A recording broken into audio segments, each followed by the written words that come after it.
বাপেরা, নওজোয়ান তরুণেরা, আল্লাহ নবী যখন তাদেরকে বলতে লাগলো, বাবারা তোমরা কেন নিজেদের কাল্পনিক ধর্ম বিশ্বাস করো? নিজেদের মন মতো তোমরা যাদেরকে বানিয়েছো, হাতে করে তৈরি করেছো, ওই পাথরের উপাসনা গুলো কেন তোমরা করতেছো? তোমাদের আগে ঈসা নবী এসেছিলেন, তিনিও এক আল্লাহর উপাসনা করতেন। তার আগে মুসা কালিমুল্লাহ এসেছিলেন, তিনিও এক আল্লাহর উপাসনা করতেন। তার আগে ইব্রাহিম খলিলুল্লাহ, ইসমাইল জবিউল্লাহ, এমন করে যুগে যুগে যত নবী রাসূল এসেছিলেন সবাই এক আল্লাহর দাসত্ব করেছে। এমনকি পৃথিবীর প্রথম যে মানুষটা, পৃথিবীর প্রথম যে নারীটা, দুইজন এসেছিলেন, একজন পুরুষ ছিল, একজন নারী ছিল। ওই দুজনের মিলনের মাধ্যমে পৃথিবীতে মানুষ জাতি তৈরি হয়েছে। সমস্ত মানুষের বাবা মা তিনি, সে মুসলমান হোক, হিন্দু হোক, আদিবাসী হোক, সাঁওতাল হোক, বাগদি হোক, খ্রিস্টান হোক, পৃথিবীর সমস্ত মানুষ জাতি শুরু যেদের দুজনকে নিয়ে, একজন পুরুষ আর একজন মহিলা, তিনারাও এক প্রভুর উপাসনা করেছে। বাপ আদমে মেনেছে লা ইলাহা ইল্লাল্লাহ, মা হাওয়াও মেনেছে লা ইলাহা ইল্লাল্লাহ। আর আমরা ভারতীয়, আমরা বড় গর্বিত, কেননা পৃথিবীর জমিনে প্রথম যে বাপটা এসেছিলেন, প্রথম যে মানুষটা এসেছিলেন, ওই মানুষটা আমার ভারতে এসেছিল।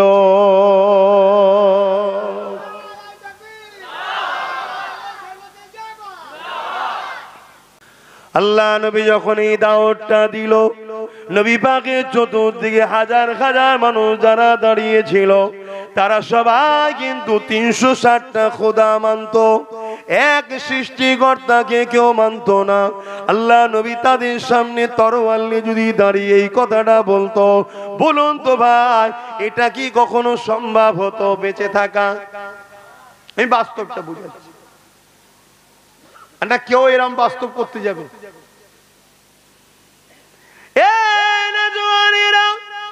তারা আমার নবী পাককে উপরন্ত বিয়াদবি করলো, আল্লাহ নবীর সঙ্গে তারা খারাপ ব্যবহার করলো।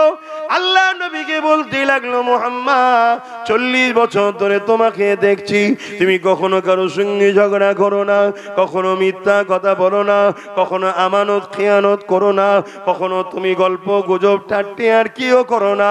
কিন্তু আজকে যে কথা তুমি বললে, এই কথা আমরা মেনে নিতে পারলাম না, কেননা আমরা এইগুলোকে বড় মহাব্বত করে এগুলোকে আমরা মেনে নিয়েছি, এগুলো আমার বাপ দাদা করতো, এগুলো মেনে নিয়েছি।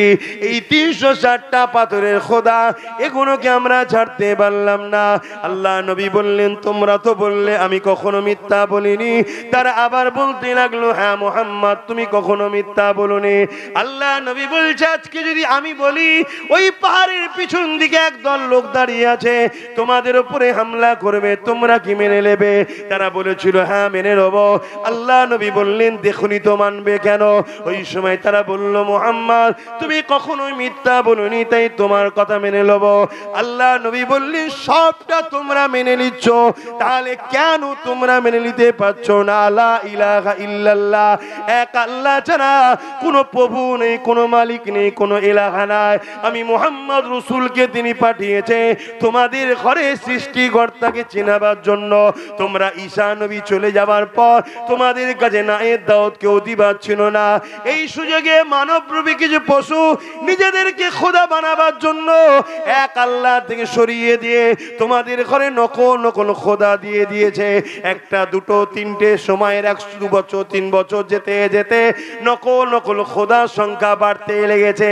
আজ তোমাদের কাছে 360টা খোদা এসে গেছে। এগুলো তোমাদের ভ্রান্ত ধারণা, এগুলো তোমাদের কুসংস্কার, এগুলোকে তোমরা মেনো না। তারা আমার রাসূলুল্লাহর সঙ্গে ব্যবহার খারাপ করে আমার নবীর কথা না শুনে তারা চলে যেতে লাগলো। আল্লাহ নবী ঘরে গেলেন, মনে দুঃখে কাঁদতে লাগলেন, হায়রে মানুষ জাতি, তোরা তোদের রবকে চিনতে পারলি না, তোরা তোদের প্রভুকে চিনতে পারলি না, তোরা তোদের মালিককে চিনতে পারলি না।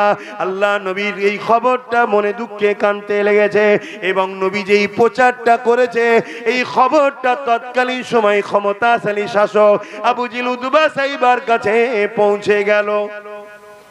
শুনছেন? সৃষ্টিকর্তা মালিক একজন, তিনি এই জমিনকে মানুষের জন্য বিছানা করেছে, আসমানকে ছাদ করেছে, পৃথিবী নামক গ্রহটা মানুষের জন্য পরীক্ষার একটা হল করেছে, পরীক্ষা সেন্টার যেটা বলা হয়। কিসের পরীক্ষা? সৃষ্টিকর্তা আমাদেরকে টেস্ট করতে চায় যে আমার দাস দাসী, আমার সৃষ্টি বান্দাগণ দুনিয়ায় গিয়ে আমাকে মনে রাখে না আমার বিরুদ্ধে হাজারো রকম কুসংস্কারে জড়িয়ে যায়। এটাই হলো পরীক্ষা। আর এদেরকে সঠিক রাস্তা আমি কিন্তু দেখাবো, এমনটা নয় যে এরা রাস্তা পাবে না, তা নয়। এর জন্য 1 লক্ষ মতান্তর 2,24,000 নবী, রসুল, পয়গম্বর, শিক্ষক, টিচার যেটাই বলেন, পথ প্রদর্শক, আওতার, মেসেঞ্জার আমাদের কাছে সৃষ্টিকর্তা পাঠিয়েছে যুগে যুগে, যাতে করে আমরা সত্য রাস্তা পাই যে আমাদের মালিককে কেন বানিয়েছে, কোনটা করব কোনটা করব না, এই ট্রেনিং দিবার জন্য। এবং 104টে কিতাব পাঠিয়েছে, তার মধ্যে 4টে হলো বড় আর 100টা হলো ছোটি কিতাব। বড় 4টে কিতাব তাওরাত, জবুর, ইনজিল। আর আমাদের জন্য কিয়ামত পর্যন্ত যেটা সিলেবাস 570 খ্রিস্টাব্দে নূর নবী এসেছেন, তিনার উপরে 610 থেকে নাজিল হয়েছে যে কিতাব, সেটা হলো কোরআন শরীফ। জোরে বলুন সুবহানাল্লাহ। এটা আমাদের বলতে মোটেই মুসলমান নয়, মানুষের জন্য কোরআন। কোরআন কার জন্য? হুদাল লিন্নাস, মানুষ জাতিকে সঠিক রাস্তা দেখাবার জন্য গাইড বুক হলো কোরআন। কোরআন ছাড়া বিকল্প কোনো বুক নাই, কোনো বই নাই, কোনো গাইড নাই যে মানুষকে কল্যাণ দিতে পারে। আমি চ্যালেঞ্জের সাথে বলছি। কেন? প্রত্যেকটা মানুষের লেখা কোরআন হলো সৃষ্টিকর্তার বাণী। আমি যদি যেটা তৈরি করেছি সেই সম্বন্ধে আমার যতটা জ্ঞান আছে, অন্যজনের জ্ঞান থাকতে কখনোই পারে না। তো মানুষকে যিনি তৈরি করেছেন সেই সৃষ্টিকর্তা, তিনি গাইড বুক দিচ্ছে। তো তিনার থেকে বেশি কেউ জানতে একটু সরাসরি দেবেন পারে না। তাই তিনি হলেন রব্বুল আলামিন, সৃষ্টিকর্তা, সর্বশেষ গাইড বুক কোরআন পাঠিয়েছে। এবারে আরো যত কিতাব আছে, আরো 3টে নাম বললাম, তাওরাত, জবুর, ইনজিল। এছাড়া আরো 100টা কিতাব আছে। তাই ইসলাম বলছে তুমি কোন ধর্মের ধর্মগ্রন্থকে সমালোচনা, কটূক্তি, গালিগালাজ করতে যেও না। কেন? সেটা কি আসমানি কিতাব না মানুষের মন গড়া? তোমার তো জানা নাই। কেন? 104টে কিতাব এসেছে, তবে তোমার জন্য যেটা এসেছে সেটা হলো কোরআন। এটা সিলেবাস, এটাকে তুমি মন দিয়ে ধরো, মজবুত করে ধরো, পড়ো, শেখো, এই অনুযায়ী জীবন গড়ো। আজ থেকে 500 বছর আগে আপনাদের এলাকার যারা মানুষ ছিলেন, সে যে কোনো ধর্মেরই হোক, নিশ্চয়ই পড়াশোনা করেছেন। একটু হ্যাঁ কিনা বলুন। তাদের যে সিলেবাস ছিল, সেই সময় যে শিক্ষক ছিলেন তিনি সেই সময়ের জন্য শিক্ষক হিসাবে ঠিক না ভুল? সেই সময়ের যে সিলেবাস সেই সময়ের জন্য ঠিক না ভুল? কিন্তু এখন যদি সেই সিলেবাসকে আমি পড়াশোনা করি, তাহলে পরীক্ষায় তো সেই সিলেবাস অনুযায়ী প্রশ্ন আসবে না, আসবে তো বর্তমান সিলেবাস অনুযায়ী, তাহলে আমরা ফেল করব। তখন যিনি শিক্ষক ছিলেন তিনার কথা যদি এখনো মেনে চলি, তিনি যে সাজেশন দেবে, তাহলে কিন্তু আমরা পরীক্ষার হলে গিয়ে সব চোখে সরষে ফুল দেখবো, ধোঁয়া, অন্ধকার। তা আমাদের জন্য যে সিলেবাস সেটা হলো কোরআন। আমাদেরকে প্রশ্ন করা হবে কোরআন থেকে, তাই আমাদের ঘরে এই কোরআন মানতে হবে। আগেরটা সেই সময়ের জন্য ঠিক ছিল, আগের শিক্ষক সেই সময়ের জন্য ঠিক ছিল। আমাদের জন্য হযরত প্রফেট মুহাম্মদ রাসূল সাল্লাল্লাহু আলাইহি ওয়াসাল্লাম। জোরে বলুন সুবহানাল্লাহ। মনে রাখবেন, সব জিনিসের মানুষ আপডেট চাই, আপডেট, তাই তো নাকি? প্রথম মোবাইল বেরিয়েছিল ব্যাগে করে ঘুরতে হবে, এত বড় বড়, জানেন কি জানি না, এত বড় বড় মোবাইল, ওর জন্য একটা বাজার করা ব্যাগ লাগবে, নিয়ে ঘুরতে হবে। তারপরে বেরোলো অ্যান্টেনাওয়ালা, তারপরে ধাপে ধাপে বাহির হতে লাগলো, বিনা ক্যামেরাওয়ালা বাহির হয়েছিল, তারপর ক্যামেরাওয়ালা, চিপওয়ালা, এখন অ্যান্ড্রয়েড মোবাইল বেরিয়েছে, এখন আরো লেটেস্ট বেরোচ্ছে। কিন্তু মনে রাখবেন, যত লেটেস্ট বেরোচ্ছে পুরাতন সব খুবিয়া কিন্তু তার মধ্যে আছে, কিন্তু আরো নতুনত্ব দেওয়া হচ্ছে। তওরাত, জবুর, ইনজিল এগুলোর মধ্যে যা ভালো ছিল সবটাও কোরআনের মধ্যে আছে, কিন্তু কোরআনে আরো লেটেস্ট ভালো দেয়া আছে। জোরে বলুন সুবহানাল্লাহ। তাই কোরআনের পরে আর কোন লেটেস্ট হতে যদি হয়তো বার করো, সেটা মানা হবে। কথা বুঝছেন না, বোঝেন না?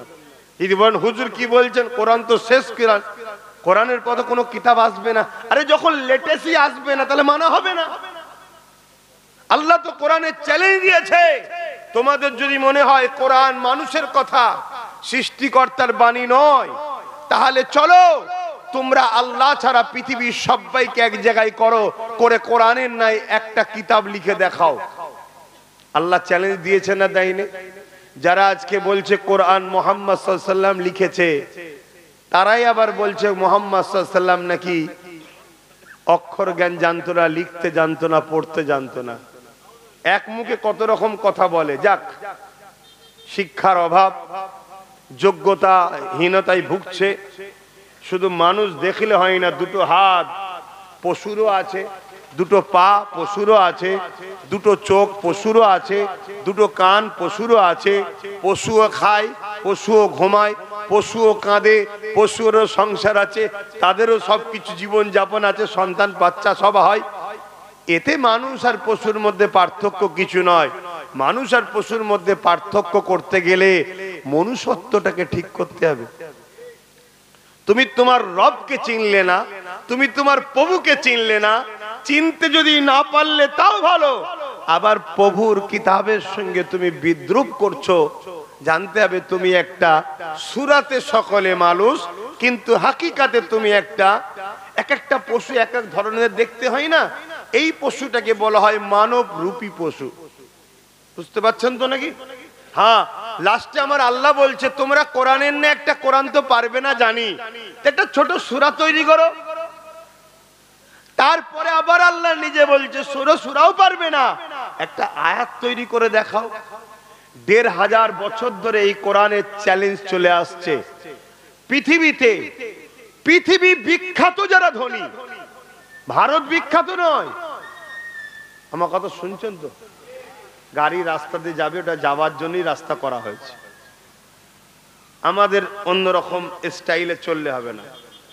আমরা রোড বন্ধ করে ধর্ম পালন করি না, করেন নাকি আপনারা? খবরদার, জীবনে করবেন না। কথা বুঝে আসছে? রোড বন্ধ করে ধর্ম করবেন না, এটা উচিত নয়। কে কি বলবে, কে নিষেধ করবে, কে বারণ করবে, ওটা বড় কথা নয়। কেন? সবার যা আছে আমাদেরও তাই আছে না, আমার ধর্মের চলবে না, ব্যাস কথা শেষ। কার কি আছে আমার দেখার দরকার নেই। তো যে গাড়ি যাবে, রাস্তা যেটা রাস্তা করা হয়েছে গাড়ি যাবার জন্য, আপনারা একটু শোনেন তো ভাইয়ের আমার রাসূল পাক সাল্লাল্লাহু আলাইহি সাল্লাম কি কথা বলছিলাম জানেন?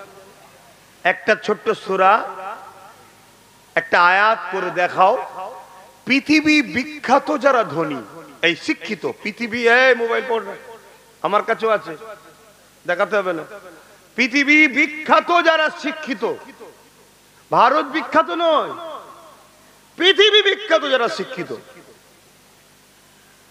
তারা crore crore million billion dollar টাকা খরচ করে বিশাল বিশাল রিসার্চগার তৈরি করেছে, শুধু উদ্দেশ্য একটা, কোরআনের ভুলবার করব। কি জন্য? কোরআনের ভুলকার করব। কেন?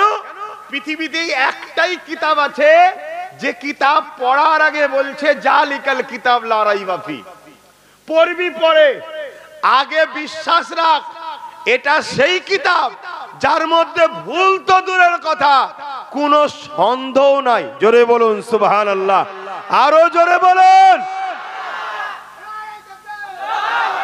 এই চ্যালেঞ্জটা পৃথিবীতে কোরআন ছাড়া দ্বিতীয় কোনো কিতাব পারেনি। আমি অনেক কিতাব লিখেছি, উলামারা অনেক কিতাব লেখে, দাদা হুজুর, তিনার খলিফারা প্রচুর কিতাব লিখেছে না লেখেনে? লাস্টে কি লিখেছে?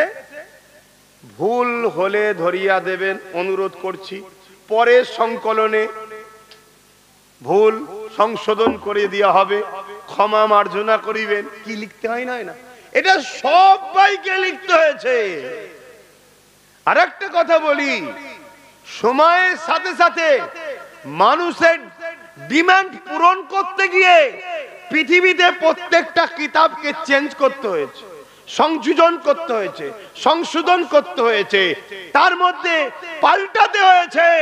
কিন্তু কোরআন ১৫০০ বছর ধরে একটা জেরো নয়, একটা পেশো নয়, একটা নুক্তাও নয়, কোনো কেউ চেঞ্জ করার ক্ষমতা রাখেন। জোরে বলুন সুবহানাল্লাহ। কেন? কোরআন সৃষ্টিকর্তার বাণী। আপনার প্রশ্ন হতে পারে যে আরো 103টে সৃষ্টিকর্তার বাণী আছে তো? হ্যাঁ আছে, কিন্তু সেগুলোকে সৃষ্টিকর্তাই রদ করে দিয়েছে। রদ বোঝেন তো? ডাক্তারের কাছে গেছেন, প্রেসক্রিপশন করেছে ডাক্তার, এই ট্যাবলেট খাবে। 1 মাস পরে আবার গেছেন, ডাক্তার আপনাকে চিকিৎসা করে আগের প্রেসক্রিপশন ক্যান্সেল করেছে, করে দিয়েছে নতুন করে। এটা ডাক্তারের হাতেই ক্ষমতা।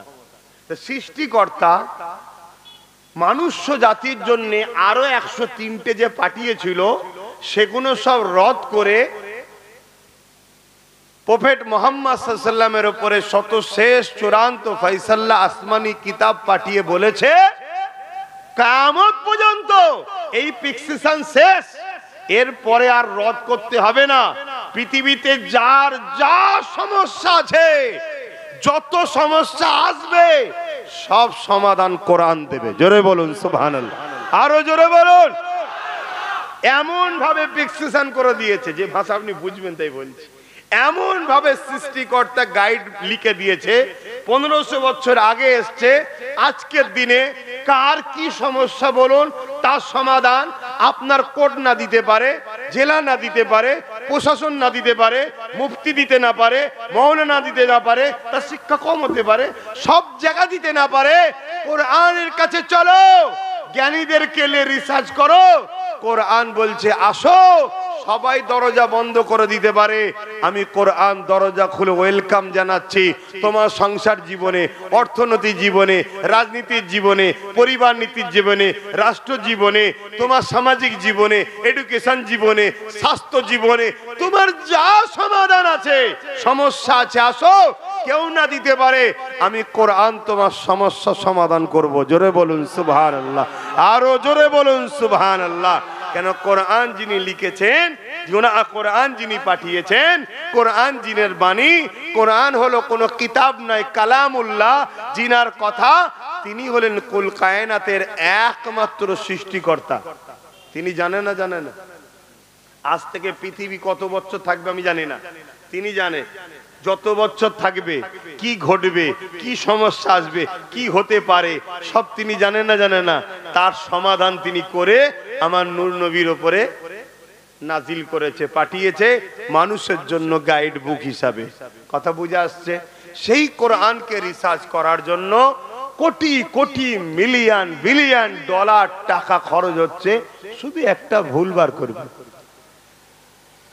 তো কোরআনের এই চ্যালেঞ্জটাকে তারাও অ্যাকসেপ্ট করছে।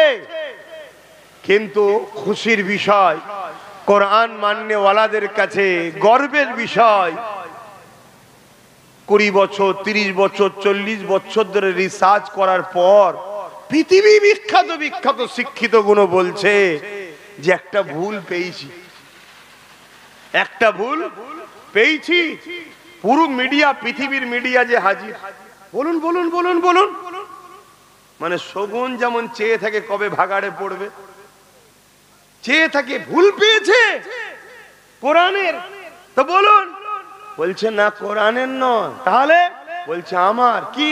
কোরআন না মেনে আছে, এটাই সব থেকে ভুল, কোরআন মানতে হবে। জোরে বলুন সুবহানাল্লাহ, আরো জোরে বলুন সুবহানাল্লাহ। তখন সে কলেমা পড়ে কোরআন মানছে। নবীর লাইফটাই হলো কোরআন। জোরে বলুন সুবহানাল্লাহ। এটাও শুনিয়ে দিই আপনাদের। এক সাহাবা হুজুর আমার নবী পাকের কাছে আসলেন, ভাই আমি একটুখানি সমস্যায় কদিন পড়ছিলাম, ডাক্তার দেখালাম, ডাক্তার বলল আপনার শরীর গরম হয়ে গেছে। আমাকে যা খেতে দিয়েছে সব, মানে শরীর বরফ হয়ে যাবার কথা, কিন্তু তাও কিছু হচ্ছে না। এই জন্য ভেতরে একটু সাই সাই করছে। এমনি ঠান্ডা ঠান্ডা আবহাওয়া সন্ধ্যের পরে থাকে, আর আমাকে ওই সব ঠান্ডা ঠান্ডা জিনিস কি কমনে সব আছে, বুঝতে পারছেন তো, পুতেলা ফুতেলা কি সব বলে, চিয়া সিড, আরো কি কমনে সব আছে, তুকমা দানা, তারপর কি সব গাছের পাতা টাতা আছে, তুলসী গাছের পাতা, কি সব খাওয়াচ্ছে। ওই ঠান্ডা একটু ঘর ঘর করছে, বুঝতে পারছেন তো? এই জন্য মাঝে মাঝে কপ উঠে যাচ্ছে, ইউজ করতে হচ্ছে, খারাপ নেবেন না।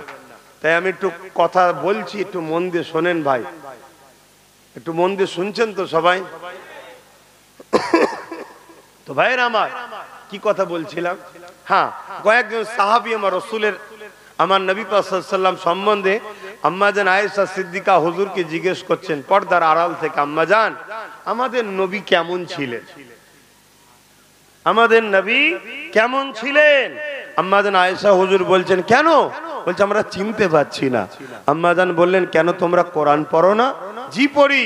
আম্মাজান আয়েশা হুজুর বললেন কানা খুলুকুল্লাহুল কোরআন, তোমার নবী হলো কোরআন শরীফ, অর্থাৎ তোমার নবী যা করেছে, তোমার নবীর চরিত্রটা হলো, লাইফটা হলো কোরআন, অর্থাৎ কোরআন অনুযায়ী জীবন করেছে। জোরে বলুন সুবহানাল্লাহ। হুবহুব কোরআন অনুযায়ী। কথা বুঝে আসছে? তাহলে আমার কোরআনকে বুঝতে গেলে নবীর লাইফকেও বুঝতে হবে। কথা বুঝে, এটা প্র্যাকটিক্যাল খোলাসা, খোলাসা হলো নবী।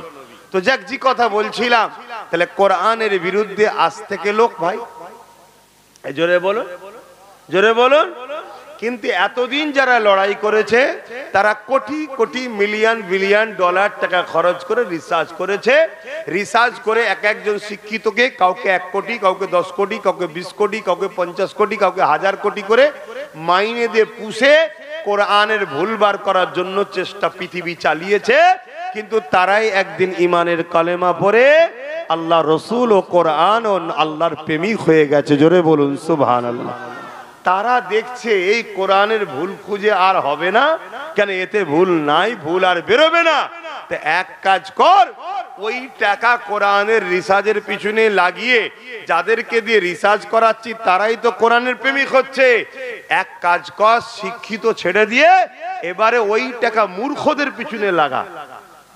শুনছেন না? শুনেন, মূর্খদের পিছনে লাগা। স্কুলের চৌকাটে পা দেয়নি, জীবনে কোনটা অ, কোনটা ক, কোনটা খ বোঝে নে, তাদের পিছনে লাগা। লাগিয়ে দিয়ে মদ দিয়ে, জুয়া দিয়ে, যা খুশি করুক, এই সবগুলোকে দিয়ে তাদের দ্বারা এবারে গায়ের জোর দেখিয়ে বল কোরআন মুছে দেবো। গায়ের জোর দেখিয়ে বল কোরআন মোহাম্মদের লিখা। গায়ের জোর দেখিয়ে বল কোরআনে ভুল আছে। গায়ের জোর দেখিয়ে কেস কর কোরআনের বিরুদ্ধে। শুনছেন না? শোনেন না?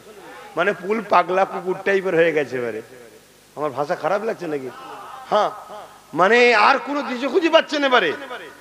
আচ্ছা, এইটা করার কারণ কি? এটা করার কারণ হচ্ছে সব দোকান বন্ধ হয়ে যাচ্ছে, সব দোকান বন্ধ হয়ে যাচ্ছে, খদ্দের আর থাকছে না, সব খদ্দের কোরআন ও রসুলের দিকে যাচ্ছে। জোরে বলুন সুবহানাল্লাহ। গর্বের সাথে বলছি, যারা বিরোধী করছে তাদের মুখেরই বক্তব্য শুনুন না। ইসলামকে যদি মিটানো না যায়, কোরআনকে যদি বন্ধ না করা যায়, ইসলামকে যদি মুছা না যায়, তাহলে আমাদের অস্তিত্ব থাকবে না। কেন অস্তিত্ব থাকবে না? কি সমস্যা? তার মানে আমার ঘরের যুবক যুবতীরা যারা শিক্ষিত হচ্ছে তারা সব পালাচ্ছে, তারা নিজেরাই স্বীকার করছে। দেখুন, এই আমার কথায় অসুবিধা হচ্ছে, তুই আমার বাপকে দিন রাত গাল দিয়েছিস, আমি একটু মিষ্টি ভাষাতে বুঝাই যে আমার বাপটা ঠিক, এটা তো বলি নাকি? বলা যাবে না? এক বলেন, বলা যাবে না? মুসলমান তোমাদের হয়ে বলছি না, কেন তোমরা এমনি শেষ, তোমাদের অবস্থা খুব খারাপ। যাতে নতুন একটা প্রজন্ম আল্লাহ তৈরি করে সেই চেষ্টা করছি। তোমাদের অবস্থা খুবই খারাপ। খারাপ লিওনি, হাকিকাত বলছি, হাকিকাত বলছি। আল্লাহর নবী সাহাবা হুজুরদের বলেছিলেন একটা টাইম আসবে আমার উম্মত মার খাবে। সাহাবা হুজুররা জিজ্ঞেস করলেন, হুজুর কেন সংখ্যা কমে যাবে? আল্লাহর নবী বললেন না, সংখ্যা অনেক হবে। তাহলে মার খাবে কেন? নবী দুটো কথা বলেছিলেন। একটা কথা হলো তাদের হৃদয়ে আল্লাহর ভয় উঠে যে দুনিয়ার ভয় ঢুকে যাবে। আর সিস্টেমটা হলো ঠিক এমন, যার হৃদয়ে আল্লাহর ভয় থাকে, আল্লাহ সবাই ওপরে, সবাইকে তাকে ভয় করায়। আমি বুঝতে পারলাম কি? ধরুন কারো হৃদয়ে আল্লাহর ভয় আছে, বাকি সবার হৃদয়ে আল্লাহ তার ভয় ঢুকায়। সে চুপচাপ ঘরে বসে থাকবে, সে কোনো কথাও বলবে না, তারপরও তাকে ভয় করবে। যেমন ইসলাম, কোরআন, রাসূল, জীবনে একটা কেউ প্রমাণ দিতে পারবে না যে আমার রাসূলুল্লাহর হাতে কেউ কতল হয়েছে। কিন্তু বলে বেড়াচ্ছে কি নবী নাকি তরবারি নিয়ে ঘুরেছে। ভয় ভয়। ঠিক তেমনি কোরআন বিরুদ্ধে বলছে না, বলে না? আচ্ছা, কোরআনকে বছর 10 আগে আমেরিকাতে কম্পিউটার উপর রেখে কম্পিটিশন করা হয়েছিল। বছর 10 আগের কথা বলছি, কম্পিটিশন করা হয়েছিল। কি কম্পিটিশন? কোন কিতাবটা সহি। শুনছেন? কোন কিতাবটা সহি? বিভিন্ন কিতাব দেওয়া হচ্ছে, সব রেড সিগন্যাল দিচ্ছে, রং রং রং রং রং। কোরআন যখন দিয়েছে অমনি গ্রিন লাইট জ্বলে উঠেছে। জোরে বলুন সুবহানাল্লাহ। আর কতবারে দেখবে কোরআন, আর কত ভাবে দেখবে কোরআন সম্বন্ধে। যেদিক দিয়েই দেখে পরাজিত হয়, তারপরও গায়ে জোর দিয়ে মিটাতে হবে। কেন? এই পৃথিবীতে মানুষের মধ্যে এক শ্রেণীর মানুষ আছে যাদের স্বপ্ন ক্ষমতার জন্য মানুষের খোদা হব। বুঝতে পারছি? ক্ষমতার জন্য মানুষের কি হব? প্রভু হব, খোদা হব। মানুষ আমার উপাসনা করবে, আমাকে ডাকবে। আজানটা হয়ে যায়। যখন কোনোভাবে পৃথিবী বিখ্যাত শিক্ষিতদের দিয়ে কোরআনের ভুল বার করা গেল না, রাসূলের লাইফে ভুল বার করা গেল না, লাস্টে কি করলো? যে শিক্ষিতদের পিছনে আর খরচ করে লাভ নাই, মূর্খদের পিছনে খরচ করো। মূর্খদের পিছনে দাও, মদ দাও, যা চাইছে দাও, দিয়ে জোর জবরদস্তি ইসলামের বিরুদ্ধে গালিগালাজ করো, জুলুম করো, অত্যাচার করো, মুসলমানদের ঘরে ধরে ধরে মারো, পেটো, খুন করো। কারণ কি? কারণটা কি? কারণ একটাই, আমরা মানুষের মধ্যে থেকে যারা মানুষের খোদা হতে চাইছে, মানে ফেরাউন, নমরুদ, সাদ্দাত, আবু জেহেল, উতবা, এদের কাজে বাধা হয়ে দাঁড়াচ্ছে ইসলাম। কেন? ইসলাম কাকে বলে? ইসলামের মূল কথা হলো লা ইলাহা ইল্লাল্লাহু মুহাম্মাদুর রাসূলুল্লাহ। এক আল্লাহ ছাড়া অন্য কারো উপাসনা নয়, মুহাম্মদ রাসূল ছাড়া কারো হ্যাঁ হ্যাঁ, কারো নাই না নয়। নবী যা দিচ্ছে নাও, যদি না যা ছাড়তে বলছে ছাড়ো। আর আমার নবীর লাইফ স্টাইল দেখলে কি পাওয়া যায়? নবী পাক সাল্লাল্লাহু আলাইহি সাল্লাম সর্বসময় ন্যায়ের পক্ষে, অন্যায়ের বিরুদ্ধে, জালিমের বিরুদ্ধে, মজলুমের সাথে, সত্যের পক্ষে, মিথ্যার বিরুদ্ধে, নারীদের অধিকারের পক্ষে, ইনসাফের পক্ষে, গরিবের পক্ষে, ক্ষুধার্তদের পক্ষে, মজলুমের পক্ষে। কোন অত্যাচারী শাসক ক্ষমতার জোরে মানুষের খোদা সেজে মানুষের উপরে জুলুম করবে, এটাকে মেনে নেওয়ার নাম ইসলাম নয়, এটাকে ভেঙে চুরমার করে গরিব মানুষকে বাঁচাবার নাম ইসলাম। জোরে বলুন সুবহানাল্লাহ। সে কোন ধর্মের মানুষ ওটা পরের বিষয়, তার হৃদয়ে যা আছে সে জবাব দেবে। কিন্তু কোন মানুষের উপরে কেউ দাসত্বের শিকল বেঁধে দেবে, ইসলাম সেখানে চুপ থাকতে পারবে না। ইসলাম যদি কেউ মানে, তার জন্য ফরজ নামাজের থেকে অনেক বড় ফরজ।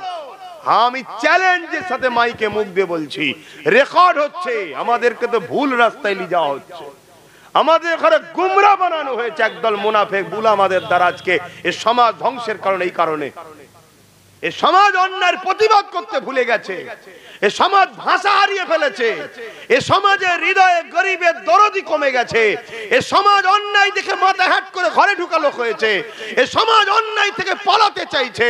তাই নবী বললেন, একটা সময় আমার উম্মত মার খাবে, যখন উম্মত এই দুনিয়াতে বাঁচাকে শখ করবে, আল্লাহর ভয় উঠে যাবে। কথা বললে জেল হবে, কথা বললে মারবে, কথা বললে পিটিয়ে দেবে, যাবার বাবা দরকার নেই, ওদের হাতে এই আছে, এই ভয় ঢুকেছে না ঢোকেনি? নবীর কথা মিলছে না মেলে না? এজন্য কুকুর বিড়ালের মতো আমরা মরছি, চারিদিকে চারিদিকে মারা হচ্ছে। এতদিন শুনতাম উত্তরপ্রদেশে মারে, গুজরাটে মারে, হিতা মারে, সীতা মারে, আজকে এই গত 1-2 মাস ধরে কন্টিনিউ শুনছি বাংলাতে মারছে, এখানে মারছে, ওখানে মারছে, কোথায় পুলিশ এনকাউন্টার করছে, এই কন্টিনিউ হচ্ছে। সবকটা মুসলমান। এর পিছনে একটাই কারণ, আমাদের এক শ্রেণীর মুনাফেক গাদ্দার উলামাদের জন্য আমরা ক্ষতিগ্রস্ত হয়েছি। এটা আপনি নিতে পারবেন কি না পারবেন আপনার ব্যাপার, কিন্তু আমি রাসূলের দ্বীনের স্বার্থে বলছি। আল্লাহ নবী বলেছেন আসমানের নিচে জমিনের উপরে সবথেকে নিকৃষ্ট হবে একদল উলামারা। নবীর কথাটা বাস্তব না মিথ্যা? আল্লাহ নবী বলেছেন হাতের তালুতে আগুন রাখা সহজ হবে, আখিরি জামানায় ঈমান বাঁচানো দুষ্কর হবে। তাহলে নবীর এই কথাটা ঘটবে না ঘটবে না? আর এই সব কিছুর পিছনে কারণ আল্লাহর ভয় ছেড়ে দিয়ে দুনিয়ার বাঁচা, দুনিয়ার মৃত্যুর ভয় আমাদের মধ্যে ঢুকে গেছে। মরে যাবো, মরে যাবো, মরে যাবো। তুই মরবে না? মরবে না? আমার দেশের বিগত দিন যারা প্রধানমন্ত্রী ছিল মরেনে? আমার রাজ্যের যারা সিএম বিগত দিন ছিল মরেছে না মরেনে? বর্তমান যে আছে সেও একদিন মরবে, এখানেও মরবে, আমিও মরবো, তুমিও মরবে, ফুরফুরার পীর সাহেবরা মরেনে? কথা বলছে না তো? মরণ তো সবার হবে, কিন্তু মরণটা কেমন হচ্ছে? কাপুরুষের মতো না ইনসাফের পক্ষে দাঁড়িয়ে থেকে, জুলুমকে খতম করার পক্ষে দাঁড়িয়ে থেকে? এটাই হচ্ছে বিবেচনার বিষয়। শুধুমাত্র একটাই কারণ ইসলামের বিরুদ্ধে লড়াই, একটা কারণ। সেই কারণটা হলো একদল মানুষ আছে অর্থের জোরে, ক্ষমতার জোরে, শাসকের জোরে, প্রশাসনের জোরে, যেদিক দিয়েই বলেন তাদের লক্ষ্য হলো মানুষের প্রভু হব, মানুষ আমার কৃত দাস দাসী হবে। শুনছেন? মানুষের নারী আমার ভোগের জিনিস। আমার যারা চেলাচামটা থাকবে, যে কোনো মেয়েকে রেপ করবে, কোনো বিচার টিচার হবে না। আমার যারা চেলাচামটা, যাদের দ্বারা আমি রাজত্ব চালাবো, তারা যাকে খুশি যেখানে খুন করবে, কোনো বিচার ব্যবস্থা হবে না। আমি যা বলবো তাই। শুনছেন না? শোনেন না? আমি মানুষকে ধর্মের নামে যা খাওয়াবো সেটাই মানুষ খাবে। দুদিন পরে বাড়ি বাড়ি আমার ছবি পাঠাবো মানুষের, মানুষকে বলবো এটা হলো তোমাদের প্রভু, আমি তো তোমাদের বাদশাহ, এর উপাসনা করো, আমার কাছে মাথা নত করো। এই চিন্তাধারা এক শ্রেণীর মানুষের মধ্যে আছে। শুনছেন না? শোনেন? আমার কথা কি আপনারা নিতে পাচ্ছেন না? বেকার বকছি আমি। এই কারা কারা নিতে পাচ্ছেন সত্যি একটু হাত তুলে দেখান তো, তাহলে বকা আমার সার্থক হচ্ছে। যাক আলহামদুলিল্লাহ। আর নাই তো মনে হবে বেকার খালি খালি বকছি, বেচারীদের কষ্ট হচ্ছে। হ্যাঁ, হাকিকাত। ফেরাউন একদিনে ফেরাউন হয়নি, ফেরাউন একদিনে ফেরাউন হয়নি। ফেরাউন প্রথম গ্রামের একটা ফুটো মস্তান ছিল, এর তার পকেট টকেট মারতো, কথা বুঝে আসছে, টুকটাক ঝামেলা টামেলা করতো। একদিন কিন্তু সে খোদা দাবি করে ফেললো। এই যে লক্ষ্য, এটা একদিন নয়, পৃথিবী জুড়ে একদল মানুষ আছে যারা ক্ষমতাশালী, তাদের এই লক্ষ্য সব সময়, এটা যুগে যুগে চলে আসছে। আর তারা যখনই মাথা তুলেছে, সবাই তাদের পায়ে গিয়ে পড়েছে, সবাই তাদেরকে প্রভু বলে মেনেছে, তাদের দাসত্ব স্বীকার করেছে। যা বলেছে যে হুজুর, যে হুজুর, যে হুজুর যা বলেছে তাই মেনেছে। শুধুমাত্র বাধার কারণ হয়ে দাঁড়িয়েছে কোরআন ও ইসলাম। শুনছেন না? আর এই কোরআনের পক্ষে আমরা যারা উলামারা প্রচার করি, আমাদের কথা চতুর্দিকে ছড়াই, ছড়াই না? ছড়াই না? গরিবের কানে যায়, যার উপরে জুলুম হচ্ছে তার কানে যায়, যে অসহায় তার কানে যায়, যে এতিম তার উপরে জুলুম হচ্ছে সে এতিমের কানে যায়। তখন সে বলে আরে এ তো আমি ভুল করছি, এ থেকে মুক্তি পাওয়ার তো জায়গা ইসলাম। তখন সে আস্তে আস্তে ইসলামের ছায়াতলে আসে। যেমন আজকে ইউরোপ দুনিয়া ইসলামের ছায়াতলে আসছে, যারা একদিন আজান বন্ধ করে দিয়েছিল, যারা একদিন কোরআনকে ব্যান করেছিল, যারা একদিন মুসলমান আমেরিকায় রাখবে না বলেছিল, আজকে তাদেরই সমীক্ষায় তারা বলছে আগামী 40 থেকে 45-এর মধ্যে ইউরোপ দুনিয়া সংখ্যা গুরু হবে ইসলাম। জোরে বলুন সুবহানাল্লাহ। তাদের ক্যালকুলেশন বলছে, আমার নয়, তাদের। কেন? তাদের নিউ জেনারেশন ভাবছে, নিউ জেনারেশন তারা শিখছে, এডুকেটেড পারসনরা তারা রিসার্চ করছে। আরে এত মোহাম্মদ রসুলকে নিয়ে চর্চা হয় কেন? এত কোরআনকে নিয়ে চর্চা হয় কেন? এত ইসলামের বিরোধী পুরো পৃথিবী কেন? কই ইসলাম তো কখনো প্রকাশ্য বলেনি এই ধর্ম মিটাও, ওই ধর্ম মিটাও, এই কিতাব মিটাও, ওই কিতাব মিটাও, এই ধর্মগুরুটার চরিত্র এমন, ওই ধর্মগুরুটার চরিত্র অমুক। কোন মুফতি মাওলানা পীর সাহেব ইসলামের লোকেরা বলেছে? এই জোরে বলেন। কিন্তু সবাই মিলে বলে, তাই রিসার্চ হচ্ছে।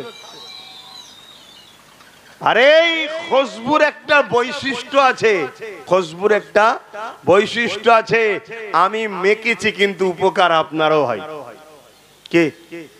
অতএব ইসলামকে নিয়ে যত লড়ালড়ি করেছে তত কিন্তু কামিয়াবি হয়েছে।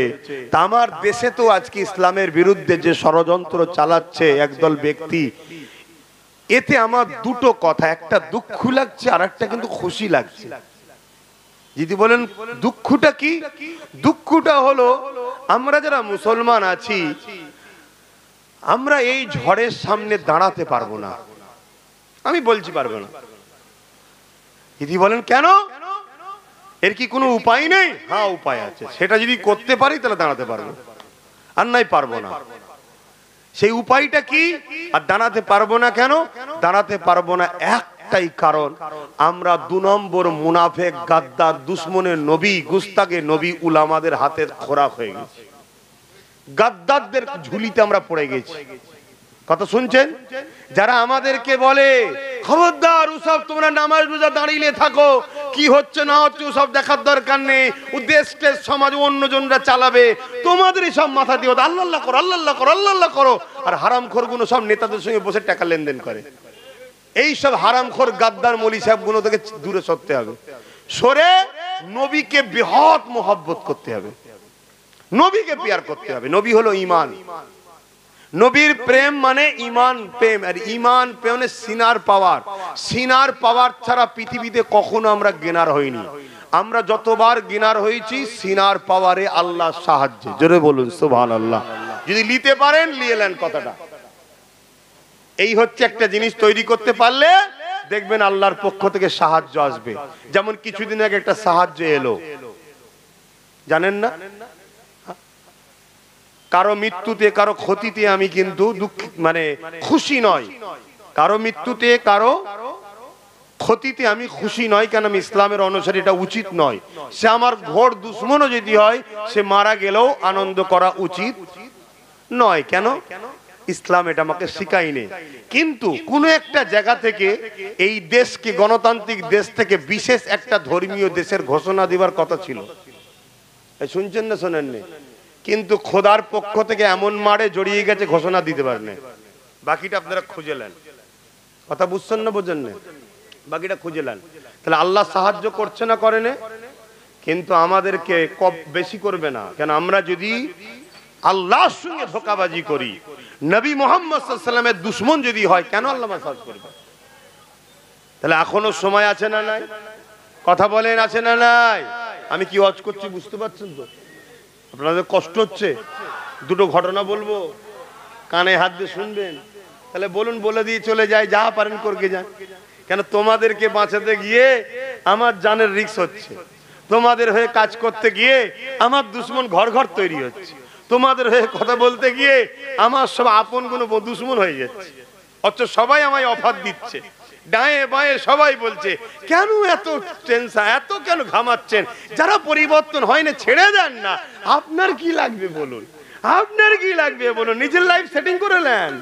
এখানে থাকলে অসুবিধে মনে হয়, দুবাই যাবেন, ওখানে সেটিং করে দিচ্ছি, চল যান। পীর মুরিদি ছেড়ে দিয়ে দুবাই সেটিং হয়ে গেলে হয়তো 2-5 হাজার কোটি টাকা নিয়ে সেটিং হয়ে যাবো। আপনি ভাবেন 2-5 হাজার কোটি টাকা হ্যাঁ দিবার জন্য ফ্যাফা করে ঘুরছে আমার পিছনে। অহংকার করছি নি, অহংকার করছিনি, কিন্তু আমার ইমান বিক্রি করতে হবে। এবারে আপনি বলুন 2-5 কোটি টাকার দাম না ইমানের দাম? তাহলে আপনারা 500,000-এ বিক্রি করলেন কেন? আমি আপনাকে বলছি না তো, আমি আমার কমকে বলছি। শুনছেন না শোনেন না? আমি আপনার কমকে বলছি। কেন বিক্রি করলেন ইমাম সাহেব 3,000-এ ইমানকে? কথা কিছু মাথায় ঢুকছে? হ্যাঁ, আমরাও ঘরে মুরগি পুষি, রোজ চাল গাই, খাওয়াই তাকে। কেন? মেহমান কবে আসবে, মেহমান যেই আসবে মেহমানকে খুশি করার জন্য জবাই করে খাওয়ানো হবে। ঠিক খেয়াল করে দেখুন, কোন এক মেহমান বাংলায় এসেছিল, সেই দিনই পুলিশকে দিয়ে একটা মুসলমানকে এনকাউন্টার করা হলো। খেয়াল করে দেখুন না। আরে মিলিয়ে নেন, বেশি খুলে বলতে হবে কেন? এমনি তো খরচ টরচ কম দেন আপনারা। কথাটা খারাপ লাগলো নাকি? এই কথাটা তো বেশি ওঠে, হুজুর টাকা লাই টাকা লাই, ওঠে না ওঠে না? হ্যাঁ, কোন মায়ের লাল আছে কথা কোনো শোনাই তোমাদের ঘরে? হ্যাঁ, সব তেল মেখিয়ে চলছে, সব তেল মেখিয়ে চলছে। এমুকেও চুমু দেয়, অমুকেও চুমু দেয়, অন্য জায়গা থেকে মোটা অঙ্কে আসে, তাই তাদের চাইতে লাগে না। তো ভাইয়েরা আমার, কত কষ্ট নিলেন আব্বাজানরা? সন্তানের মতো বলে যাচ্ছি। তাহলে কি কোন পর্যন্ত বললাম?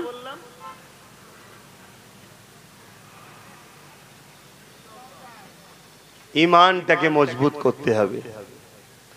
এটা তাহলে কি করতে পারেন, আপনারা গেনার হয়ে যাবেন। আচ্ছা, এই যে যা কিছু হচ্ছে, এতে একটা বললাম না আমি, খুশিও লাগছে একটা বিষয় বললাম না? খুশিটা কি একটু শুনবেন না? আমাদের ঘরের প্রত্যেকটা মা, আমাদের ঘরের প্রত্যেকটা মা একটা সময় দেখবেন খুব কষ্ট পায়, খুব ব্যথা যন্ত্রণা ওঠে। কখন? বলুন বলুন।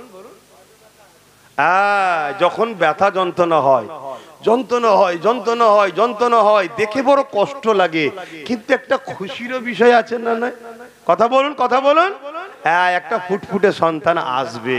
তো এই যা ইসলামের বিরুদ্ধে লাগছে, এতে একটা খুশির হাওয়াও আছে। খুব শিগগিরই, খুব শিগগিরই একটা বিশাল অঙ্ক লোক ইসলামে আসবে। বললেন না? জোরে বলুন সুবহানাল্লাহ, আরো জোরে বলুন সুবহানাল্লাহ। ওই ফুটফুটে সন্তান আসবে খুব শিগগিরই, চিন্তার কোনো কারণ নেই। এটা নিয়ম, এটা নিয়ম। ইতিহাসের পাতা প্রমাণ দিচ্ছে এটা নিয়ম। ইসলামকে যারা দাবাতে গেছে, হয় তারা ফিরে এসছে, না তাদের ঘরের ছেলেরা এসছে। এবার একটু প্রমাণ দিয়ে যায়। আমার নবী পাক সাল্লাল্লাহু আলাইহি সাল্লাম তিনি ইসলামের প্রচার করছেন কিভাবে? তরোয়াল নিতে, এক হাতে তরোয়াল, এক হাতে হাদিস বা কোরআন, নাকি কি নিয়ে? আচ্ছা, যেখানে পুরো মক্কার মানুষ ইসলামের নয়, 360টা খোদা মানে, নিজের মেয়েটিকে জ্যান্ত পোঁতে, মায়ের সঙ্গে বাপের সঙ্গে খুনোখুনি করে, নোংরা কাজ করে, গরিবের ঘরের ছেলে মেয়েদের দাস দাসী রাখেল বানিয়ে রেখেছে, যারা এক আল্লাহ মানে না, তাদের সামনে মুহাম্মদ সাল্লাল্লাহু আলাইহি সাল্লাম একা, এক হাতে তরোয়াল আর এক হাতে হাদিস বা কোরআন নিয়ে এ হবে? মানে কতটা গেঁজা খেলে এরকম কথা বলতে পারে? আপনাদের কারো আইডিয়া আছে? কিন্তু আইডিয়ার বাইরে চলে যাচ্ছে। গেঁজা খাই লোক শুনেছি, খেলে নাকি ভুলভাল বকে, কিন্তু কতটা গেঁজা খেলে এতটা ভুল বকে আমি সেটাই বুঝতে পারছি না এখন। আহা, আমার মুরব্বী আব্বাও হাসছে, বেটা আমার কি বলছে। আমি আপনার বেটা নাই, পুতা। কেন? আপনি আমার দাদুর বয়সী। এই সম্পর্ক আল্লাহ কবুল করুক, বলুন আমিন। তো যাই হোক, আমার নবী পাক সাল্লাল্লাহু আলাইহি সাল্লাম বড় হলেন, 570 খ্রিস্টাব্দে আসলেন, বড় হলেন। বড় হয়ে 40 বছর যখন বয়স হলো, নবী পাক কাবা শরীফের সামনে দাঁড়ালেন। অনেকের ধারণা নবী পাক 40 বছর বয়সে নবুয়াত পেয়েছে, তখন থেকে নবী হয়েছে। শুনছেন? এইরা হলো গাদ্দার মার্কা মুনাফিক, ইসলামের দুশ্মন। এই সকল গাদ্দার উলামা ইসলামের দুশ্মনের জন্যই আজকে কিছু ইসলামের দুশ্মনরা, যারা প্রকাশ্য দুশ্মন, তারা বলতে পারছে আরে নবী তো 40 বছর বয়স থেকে ইসলাম প্রচার করে, তার আগে তো ইসলাম ছিল কোথায়? এই গাদ্দারদের থেকে শিখে বলছে। শুনছেন তো নাকি? প্রথম মুনাফিক মুসলমানগুলোকে চেনুন, আমি আবার বলছি, অটোমেটিক ধরাশায়ী হয়ে যাবে। আর যদি আমার ঘরের মধ্যে গাদ্দার থাকে, তোমার ঘর দরজা খোলা আছে না দিয়া আছে, কটা তালা আছে, কোন দিকে দরজা, সব বলে দেবে, তাহলে তুমি কিন্তু বিপদে পড়ে যাবে। আল্লাহ নবী তখন থেকে নবী, যখন কোনো কিছু ছিল না, আল্লাহ তখন নবীকে ডাকছে, ইয়াসিন ওয়াল কোরআনিল হাকিম, হে আমার ইয়াসিন, বিজ্ঞানময় বা জ্ঞান গর্ভময় কোরআন এটা। কোরআনের বিষয়ে আল্লাহ বলছে, তখন কিছুই ছিল না, তখন আল্লাহ আমার নবীকে ডাকছে, লাউহে মাহফুজে কোরআন তখন রক্ষিত। কথা বুঝে আসছে? তার আগে আল্লাহ আমার নবীকে ডাকছে, জোরে বলুন সুবহানাল্লাহ। আল্লাহ নবী যখন কাবা শরীফের সামনে দাঁড়ালেন, নবী আমার যখন 40 বছর বয়স হলো, নবী আমার যে ডিউটিতে এসেছিলেন ওই ডিউটিটা শুরু করলো। আমরা দেখবেন অনেকে চাকরির লেটার পেয়ে যায় আগে, যে তুমি চাকরি পেয়ে গেছো, কিন্তু এটা দিন থাকে, ওই দিন থেকে চাকরিতে জয়েন্ট হতে হয়। শুনছেন? যখন কায়নাতের কিছু ছিল না, তখন আল্লাহ নবীকে নবী বলে চাকরিতে দিয়েছে, তুমি নবী। কিন্তু এই ডিউটিটাই জয়েন্ট হয়ে কাজ শুরু করছে 40 বছর বয়সে, দুনিয়াবি জিন্দেগি। নবী পাকের রুহানি জগতের বয়স শুনলে মাথা খারাপ হয়ে যাবে। কথা বুঝে আসছে না? দুনিয়াবি জিন্দেগিতে এসব কার ক্ষমতা? জোরে বলেন, আল্লাহর ক্ষমতা আছে না নাই? আল্লাহর ক্ষমতা লেখা যদি সন্দেহ হয়, নিজের দিকে তাকাবেন, সব ক্ষমতা বুঝতে পেরে যাবেন। নিজের দিকে তাকাবেন, শুধু দুটো চোখ কেলে রিসার্চ করবেন, বুঝতে পেরে যাবেন আল্লাহকে। আল্লাহর নবী ওই ডিউটিতে শুরু করলেন, এলাকার মানুষকে ডেকে বললেন, তোমরা 360টা খোদা মানো কেন? এসব তৈরি করেছো তোমরা নিজে হাতে, তোমাদের রব হলো একজন। শুনছেন? সেদিন আমার নবীর কথা শুনে লোক পরিবর্তন হয়েছে না হয়নি? তা আজকে নবীর পক্ষে এই কথাগুলো বলবো, যারা এক আল্লাহ ছেড়ে দূরে আছে, পরিবর্তন হতে পারে না, পারে না? সেদিন আবু জেহেলের বুকে ব্যথা হয়েছিল, আজকের আবু জেহেলদের বুকেও ব্যথা হচ্ছে। সাফ সাফ কথা ধরে বাবা, তাই তারা চাই ইসলাম বন্ধ থাক, ইসলাম প্রচার বন্ধ, এক আল্লাহর না আলোচনা হয়। লড়াই তো এই জায়গায়। শুনছেন না শোনেননি? হ্যাঁ, তাহলে বলুন, যারা ইসলামকে টার্গেট করে, ইসলামের প্রচার করছি, আমাকে টার্গেট করবে না? হ্যাঁ, আপনি তো টাকা দেখছেন, হুজুরের টাকা, বলে না, বলে না? আর এক গাদ্দার, যাতে করে ইসলামের প্রচারটা বন্ধ হয়ে যায়, এটা একটা পরিকল্পনা। আল্লাহ নবী কাবা শরীফের সামনে সবাইকে ডাক দিল, এ আমার প্রতিবেশী এলাকা মানুষেরা। আল্লাহ নবী প্রথম নিজের এলাকার মানুষকে ডাকলেন, নিজের আপনজন দিগকে ডাকলো, কেননা নিয়ম হলো নিজের ঘরকে আগে ঠিক করতে হয়। নাকি আমার ছেলে যদি বদমাইশ, দুনিয়ার ছেলেকে শিক্ষা দিয়ে, এটা কেমন কথা না একটা? নিজের প্রতিবেশীকে আল্লাহ নবী আগে ডাকলেন। পুরো মক্কার লোক ভিড় করেছে। কেন ভিড় করেছে? আমার নবীকে 40 বছর মক্কার লোক দেখছে। আমার নবী কোনোদিন কারোর সঙ্গে গালিগালাজ করেনি, ঝগড়া করেনি, কারো ক্ষতি করেনি, কারো আমানত খেয়ানত করেনি, কারো মাল ঝেড়ে লাইনে, কারোর সঙ্গে মিথ্যা কথা বলেনি, কারোর সঙ্গে চিটিংবাজি করেনি, কারো ফট করেনি। আর আজকে সেই নবীর বিরুদ্ধে যত গুণ বলছে, সব কটা চোর, নাই ঘুষখোর, নাই চিটিংবাজ, নাই ধাপ্পাবাজ, নাই মাতাল, নাই জেনাখোর, না হয় মায়ের সঙ্গে ঝগড়া, নাই বাপের, এরাই সব দেখুন নবীর বিরুদ্ধে বলছে। আপনি মিলাবেন। এই কিছুদিন আগে একজন আমার নবীর বিরুদ্ধে বলেছেন না, হাতে তরোয়াল আর এক হাত দিলে। কিছুদিন আগে নারী কেলেঙ্কারি। দেখুন এই সব 2 নম্বর গুলো সব নবীর বিরুদ্ধে। কোনদিন শুনেছেন কোন ভালো সৎ চরিত্র কোন ধর্মের লোক ইসলামের বিরুদ্ধে বলেছে?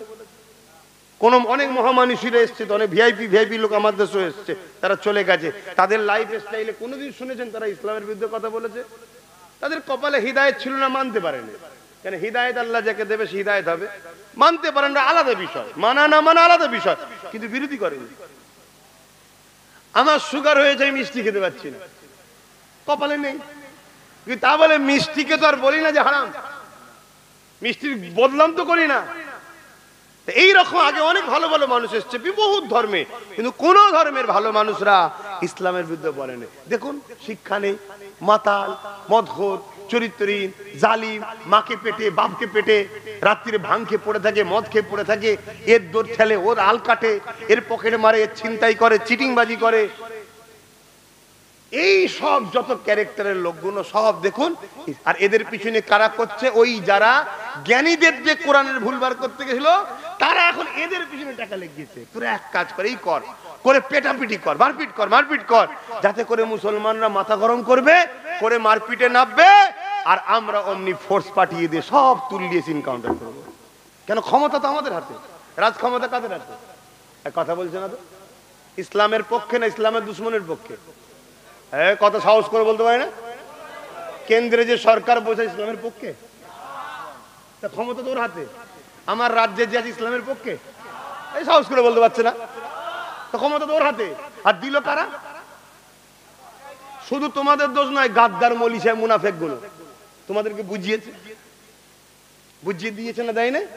এবার লাও না, সব জবাব দিতে হবে আল্লাহর কাছে। তুমি কি ভাবছো কাউকে 2000 টাকা সহযোগিতা করলে সে 2000 টাকায় বিষ কিনে এনে একজনের পুকুরে দিয়ে দিল, ওই পুকুরের মাছগুলো মরল, গরিব জুলুম হলো, যে দিয়েছে বিষ সে শুধু ধরা পড়বে? তুমি টাকা দিয়ে তুমি ধরা পড়বে? তুমি জানো না এই লোকটা খারাপ, ওকে দিলে কেন তুমি? তোমার কথা বুঝছেন না, বোঝেন না? দাওয়াত করবেন আর দাওয়াত করবেন, তাহলে দাওয়াত করলে সহ্য করে শুনতে হবে। কেন? আমি ইসলামের খেদমত করতে এসছি, অন্য কোনো দাদা দিদির খেদমত করতে আসিনি। আমি খেদমত করতে, দিনের প্রচার করতে এসেছি। বাপেরা, নজওয়ান তরুণেরা, আল্লাহ নবী যখন তাদেরকে বলতে লাগলো, বাবারা তোমরা কেন নিজেদের কাল্পনিক ধর্ম বিশ্বাস করো? নিজেদের মন মতো তোমরা যাদেরকে বানিয়েছো, হাতে করে তৈরি করেছো, ওই পাথরের উপাসনা গুলো কেন তোমরা করতেছো? তোমাদের আগে ঈসা নবী এসেছিলেন, তিনিও এক আল্লাহর উপাসনা করতেন। তার আগে মুসা কালিমুল্লাহ এসেছিলেন, তিনিও এক আল্লাহর উপাসনা করতেন। তার আগে ইব্রাহিম খলিলুল্লাহ, ইসমাইল জবিউল্লাহ, এমন করে ঈসা আলাইহিস সালামগণ, এমন করে যুগে যুগে যত নবী রাসূল এসেছিলেন সবাই এক আল্লাহ দাসত্ব করেছে। এমনকি পৃথিবীর প্রথম যে মানুষটা, পৃথিবীর প্রথম যে নারীটা, দুইজন এসেছিলেন, একজন পুরুষ ছিল, একজন নারী ছিল। ওই দুজনের মিলনের মাধ্যমে পৃথিবীতে মানুষ জাতি তৈরি হয়েছে। সমস্ত মানুষের বাবা মা তিনি, সে মুসলমান হোক, হিন্দু হোক, আদিবাসী হোক, সাঁওতাল হোক, বাগদি হোক, খ্রিস্টান হোক, পৃথিবীর সমস্ত মানুষ জাতি শুরু যেদের দুজনকে নিয়ে, একজন পুরুষ আর একজন মহিলা, তিনারাও এক প্রভুর উপাসনা করেছে। বাপ আদমে মেনেছে লা ইলাহা ইল্লাল্লাহ, মা হাওয়াও মেনেছে লা ইলাহা ইল্লাল্লাহ। আর আমরা ভারতীয়, আমরা বড় গর্বিত, কেননা পৃথিবীর জমিনে প্রথম যে বাপটা এসেছিলেন, প্রথম যে মানুষটা এসেছিলেন, ওই মানুষটা আমার ভারতে এসেছিল।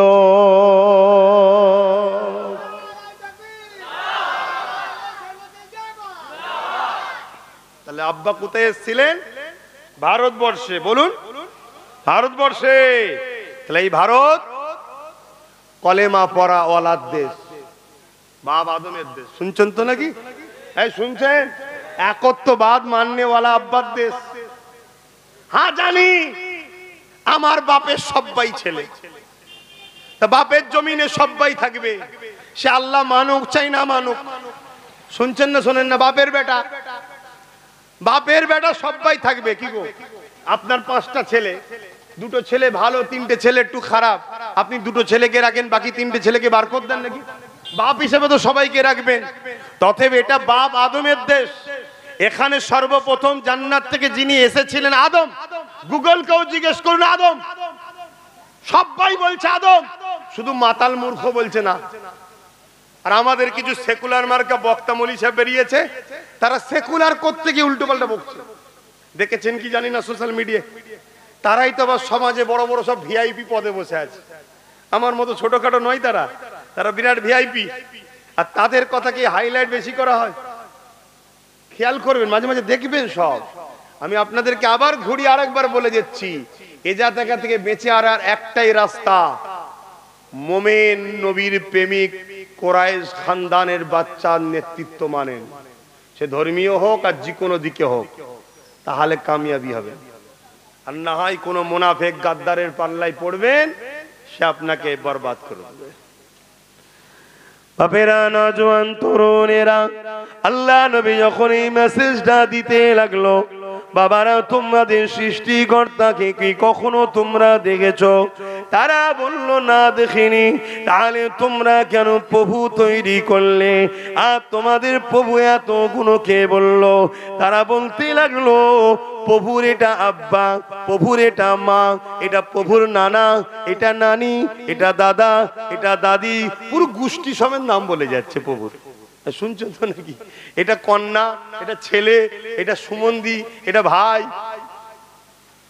আমার কথা শুনছেন তো নাকি? এক ধার থেকে প্রভুর গোষ্ঠীর কথা শোনাচ্ছে। আমার নবী পাক বললেন যে সৃষ্টিকর্তা তো একজন, তিনি যদি কারো থেকে পয়দা হতেন তাহলে বাপ তো বড় প্রভু হতো। এই বাপের সন্ন্যাসী ছেলে কথা বলছে না তো, সে তো বড় প্রভু। মা তাহলে আর এক প্রভু, ছেলের থেকে বড় প্রভু। এখন বাপ বলেছে রোদ দেবো, ছেলে বলেছে পানি দেবো। বাপ বলেছে বাঁচাবো, ছেলে বলেছে মারবো। তাহলে প্রভুতে ঝগড়া শুরু যাবে তো। আমার কথা শুনছেন তো নাকি? অসুবিধা হচ্ছে। এগুলো তোমাদেরকে কে বললো? আর তোমরা প্রভুকে দেখেছো যে নকশাগুলো করছো? তারা বলছেন এটা আমাদের কাল্পনিক ধারণা। আল্লাহ নবী বললেন ধর্ম কখনো কাল্পনিক হতে পারে না। ধর্মের মধ্যে বাস্তবের সঙ্গে মিল থাকবে। ধর্ম মানুষের কল্যাণের জন্য আসে। ধর্ম মানুষকে ন্যায়ের দিকে নিয়ে যায়। ধর্ম মানুষকে মনুষ্যত্বের শিক্ষা দেয়। ধর্ম মানুষকে মানুষ বানায়। ধর্ম মানুষকে প্রেম করা শেখায়। ধর্ম মানুষকে বিপদ থেকে বাঁচায়। ধর্ম মানুষকে সমস্ত বুরাই থেকে বাঁচায়। এ দুনিয়ার মানুষের এখনো তোমাদের ভুল ধারণা, এই কাল্পনিক ধারণা দিয়ে ফিরে আসো। আমি মুহাম্মদ রাসূলুল্লাহকে সৃষ্টিকর্তা পাঠিয়েছে। আনা মুহাম্মদ রাসূল, আমি মেসেজ দাতা হয়ে এসেছি। কিসের মেসেজ দিতে এসেছি? তোমাদের রব হলো একজন, তিনি হলেন আল্লাহ। ওই সময় মক্কার মুশরিকেরা বলেছিল এ মুহাম্মদ সাল্লাল্লাহু, তুমি যে আল্লাহর কথা বলছো তিনি কে? ওই সময় আমার আল্লাহ পাক আয়াত নাজিল করে দিলেন, কুল হুয়াল্লাহু আহাদ আল্লাহুস সামাদ লাম ইয়ালিদ ওয়া লাম ইউলাদ ওয়া লাম ইয়াকুল লাহু কুফুয়ান আহাদ। আল্লাহ তো তিনি, আমার হাবিব আপনি বলে দিন মালিক তিনি, সৃষ্টিকর্তা তিনি, আল্লাহ তিনি, যিনি এক এক এক। আল্লাহুস সামাদ, আল্লাহ তিনি যিনি কারো মুখাপেক্ষী নয়। প্রভু খোদা মালিক তিনি কে? কারো মুখাপেক্ষী নয়। তাহলে প্রভু হতে গেলে কি হতে হবে? বলুন বলুন। কারো মুখাপেক্ষী হওয়া, সে হবে প্রভু, সে হবে খোদা, তিনি হলেন মালিক। এটা সংজ্ঞা, ডিফিনিশন। আজ তুমি তোমার বিবেককে প্রশ্ন করো, কে তোমায় দুটো চোখ দিল? কে তোমায় হাত দিল? কে পা দিল? কে বিশাল আসমানকে খুঁড়িতে রেখেছে? সে তোমার প্রভু। আর যে প্রভু তিনি কারো মুখাপেক্ষী হতে, জোরে বলেন, যদি মুখাপেক্ষী হয় প্রভু নয়। শুনছেন তো নাকি?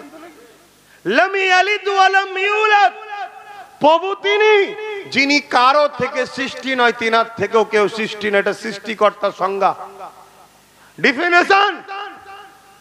তাহলে কেউ প্রভু হতে গেলে সংজ্ঞা কি? তিনি কারো থেকে পয়দা হবে না, তিনার থেকে কেউ সৃষ্টি পয়দা নয়। অর্থাৎ তিনার বাপ মানে স্ত্রী সন্তান নেই, এক কথায় তিনার শুরু নেই শেষে নেই, তিনিই তো প্রভু। তাই তো তিনার এত ক্ষমতা, কত সুন্দর সিস্টেম দেখুন। এক মায়ের পেটের 5টা সন্তান, 5টা মডেল, 5টা চিন্তা 5 রকম, 5টা ফিগার 5 রকম।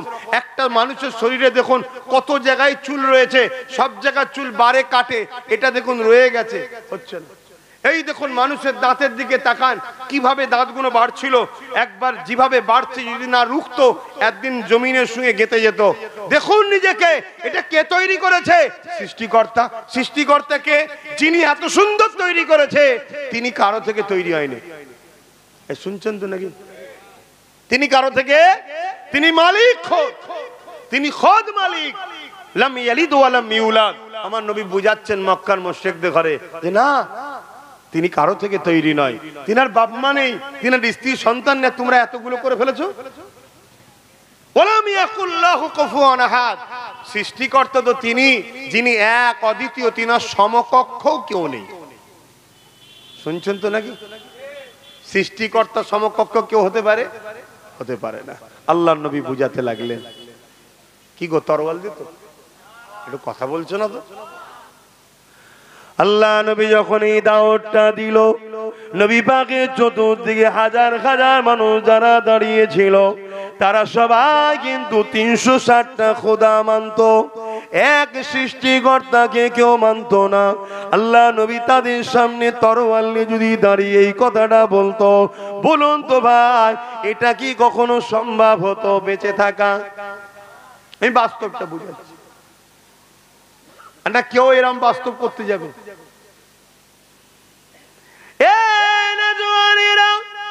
তারা আমার নবী পাককে উপরন্ত বিয়াদবি করলো, আল্লাহ নবীর সঙ্গে তারা খারাপ ব্যবহার করলো। আল্লাহ নবীকে বলতে লাগলো, মুহাম্মদ 40 বছর ধরে তোমাকে দেখছি, তুমি কখনো কারো সঙ্গে ঝগড়া করো না, কখনো মিথ্যা কথা বলো না, কখনো আমানত খেয়ানত করো না, কখনো তুমি গল্প গুজব ঠাট্টি আর কিও করো না। কিন্তু আজকে যে কথা তুমি বললে, এই কথা আমরা মেনে নিতে পারলাম না। কেননা আমরা এইগুলোকে বড় মহাব্বত করে, এগুলোকে আমরা মেনে নিয়েছি, এগুলো আমার বাপ দাদা করতো, এগুলো মেনে নিয়েছি। এই 360টা পাথরের খোদা, এগুলোকে আমরা ছাড়তে পারলাম না। আল্লাহ নবী বললেন, তোমরা তো বললে আমি কখনো মিথ্যা বলিনি। তারা আবার বলতে লাগলো, হ্যাঁ মুহাম্মদ, তুমি কখনো মিথ্যা বলোনি। আল্লাহ নবী বলছে, আজকে যদি আমি বলি ওই পাহাড়ের পিছন দিকে একদল লোক দাঁড়িয়ে আছে, তোমাদের উপরে হামলা করবে, তোমরা কি মেনে নেবে? তারা বলেছিল, হ্যাঁ মেনে নেব। আল্লাহ নবী বললেন, দেখুনি তো মানবে কেন? ওই সময় তারা বলল, মুহাম্মদ তুমি কখনোই মিথ্যা বলোনি, তাই তোমার কথা মেনে নেব। আল্লাহ নবী বললেন, সবটা তোমরা মেনে নিচ্ছ, তাহলে কেন তোমরা মেনে নিতে পারছো না লা ইলাহা ইল্লাল্লাহ, এক আল্লাহ ছাড়া কোনো প্রভু নেই, কোনো মালিক নেই, কোনো ইলাহা নাই, আমি মুহাম্মদ রাসূলকে তিনি পাঠিয়েছে তোমাদের ঘরে সৃষ্টিকর্তাকে চেনাবার জন্য। তোমরা ঈসা নবী চলে যাবার পর তোমাদের কাছে না এর দাওয়াত কেউ দিবার ছিল না। এই সুযোগে মানবরূপী কিছু পশু নিজেদেরকে খোদা বানাবার জন্য এক আল্লাহ থেকে সরিয়ে দিয়ে তোমাদের ঘরে নকল নকল খোদা দিয়ে দিয়েছে। একটা দুটো তিনটে সময়ের 100 বছর 3 বছর যেতে যেতে নকল নকল খোদার সংখ্যা বাড়তে লেগেছে। আজ তোমাদের কাছে 360টা খোদা এসে গেছে। এগুলো তোমাদের ভ্রান্ত ধারণা, এগুলো তোমাদের কুসংস্কার, এগুলোকে তোমরা মেনো না। তারা আমার রাসূলুল্লাহর সঙ্গে ব্যবহার খারাপ করে আমার নবীর কথা না শুনে তারা চলে যেতে লাগলো। আল্লাহ নবী ঘরে গেলেন, মনে দুঃখে কাঁদতে লাগলেন, হায়রে মনুষ্য জাতি, তোরা তোদের রবকে চিনতে পারলি না, তোরা তোদের প্রভুকে চিনতে পারলি না, তোরা তোদের মালিককে চিনতে পারলি না। আল্লাহ নবীর এই খবরটা মনে দুঃখে কাঁদতে লেগেছে এবং নবী যেই প্রচারটা করেছে এই খবরটা তৎকালীন সময় ক্ষমতাশালী শাসক আবু জিল উতবা সাইবার কাছে পৌঁছে গেল। শুনছেন? পৌঁছে গেছে। আবু জিল উতবা সাইবা দেখছে, রে মুহাম্মদ তো ঠিক বলছে, মুহাম্মদ সাল্লাল্লাহু আলাইহি ওয়াসাল্লাম কি বলছে? ঠিক বলছে। কিন্তু লোকের কাছে যদি প্রচার করে ফেলে, আজ নাই লোক মুখ ঘুরিয়ে নিয়েছে, কালকে তো কে একবার ভাবতে পারে সত্যি তো আমার প্রভুকে তো আমি দেখিনি, তাহলে প্রভুর দুটো হাত করলাম কি করে, দুটো পা করলাম, ক্রিটিসাইজ করা মানুষকে। আমাকে দেখতে ধরুন এরকম কে একটা ছবি আঁকলো, আমার নাকটা 1 হাত বড়, আমার চোখটা এরকম সাইজ আছে, আরো টেনে দিল, কথা বুঝেছে? আমার দাঁত গুলো এরকম আছে, একদম মিনি মিনি করে দিল, বা 1 হাত বড় বড় দাঁত করে দিল, বা ঠোঁটটা এরকম আছে, বিশাল মুটা একটা করে দিল। বলুন, এটা কি আমাকে অপমান করা নয়? কথা বলছো না তো, আমাকে বিকৃত করা নয়, ক্রিটিসাইজ করা নয়, তো প্রভুকে বিকৃত করছো।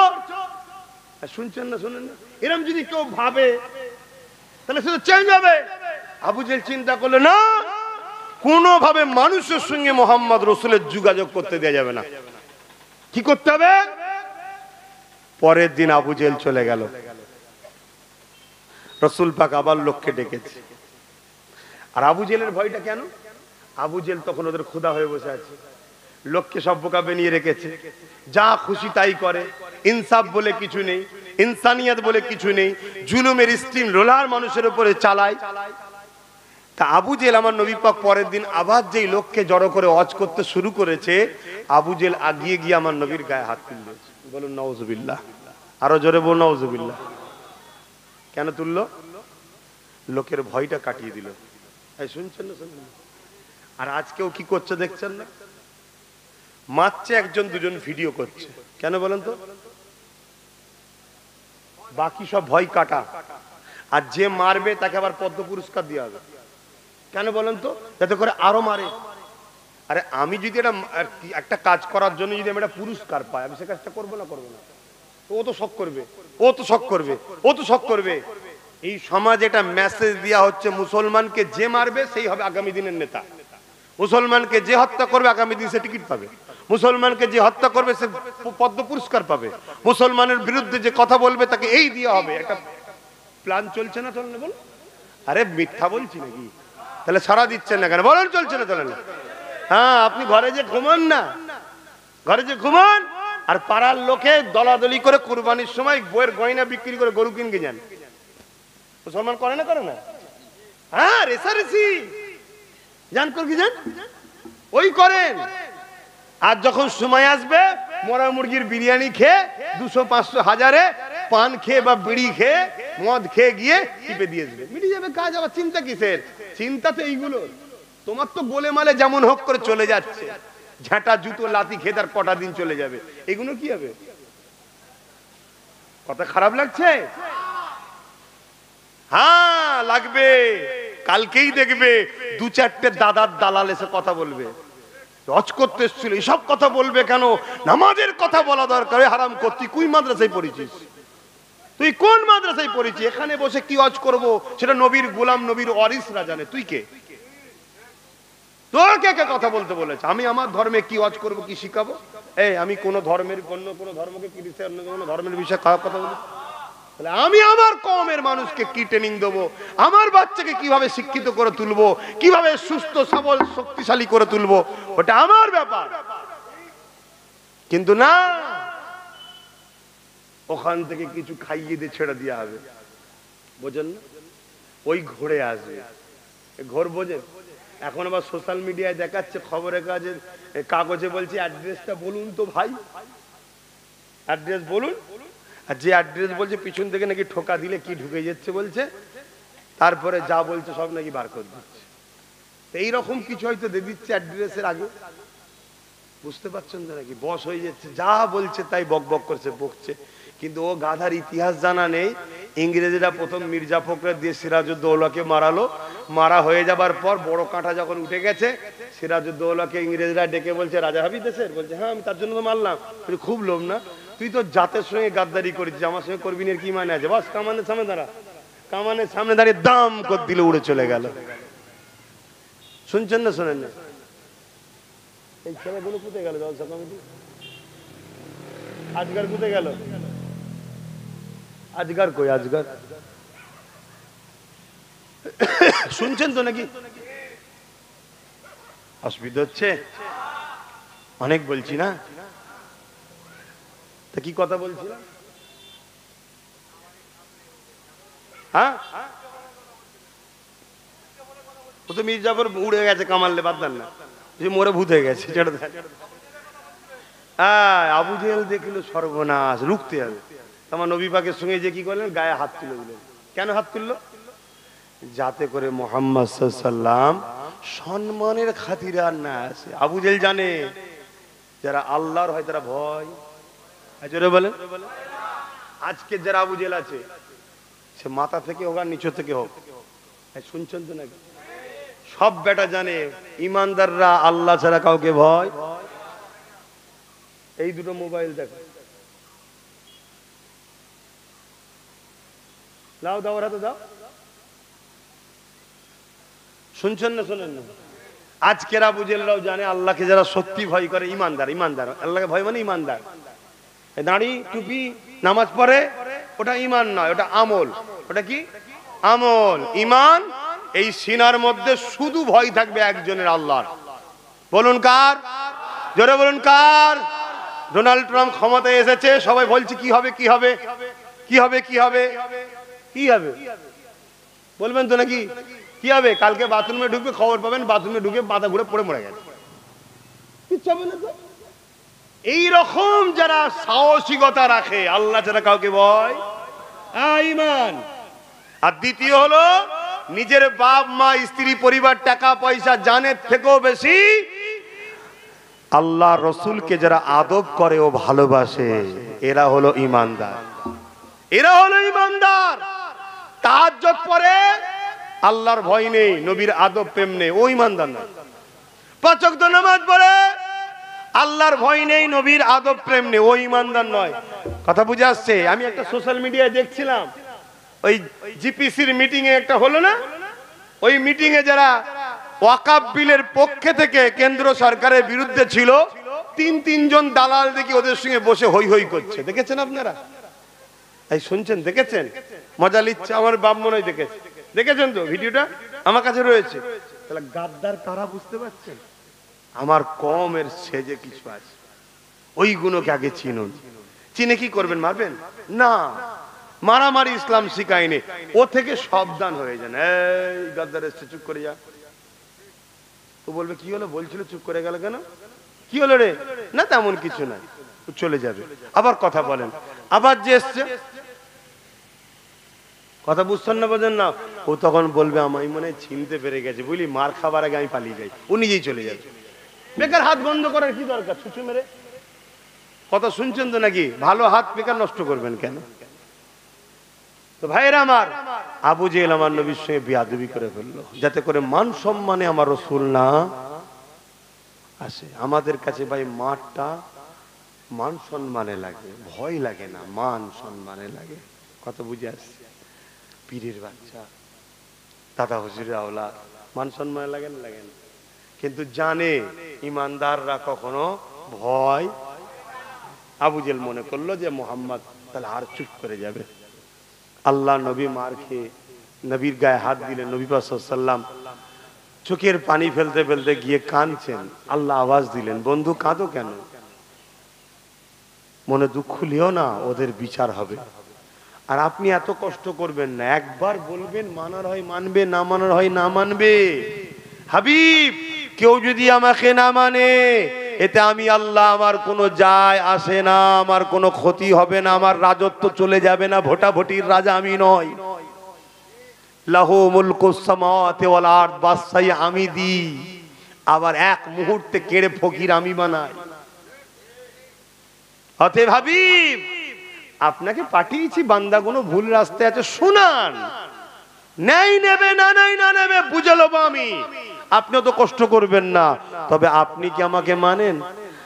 আল্লাহ নবী বললেন, আশহাদু আল্লা ইলাহা ইল্লাল্লাহ, আয় আল্লাহ আমি সাক্ষী দিচ্ছি আপনি ছাড়া কোনো ইলাহা নাই। ও আমার আল্লাহ পাক সঙ্গে সঙ্গে বলে দিলেন, ও আশহাদু আন্না মুহাম্মাদান আবদুহু ওয়া রাসূলুহু, আমার হাবিব, আমার পক্ষ থেকে জানানো হচ্ছে আপনি আমার রাসূল ও আমার বান্দা।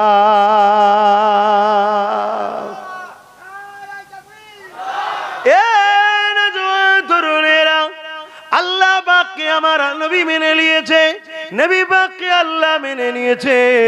এখন আব্বাস যদি আল্লাহ রসুলকে মানে, আমার নসিবটা চমকাবে।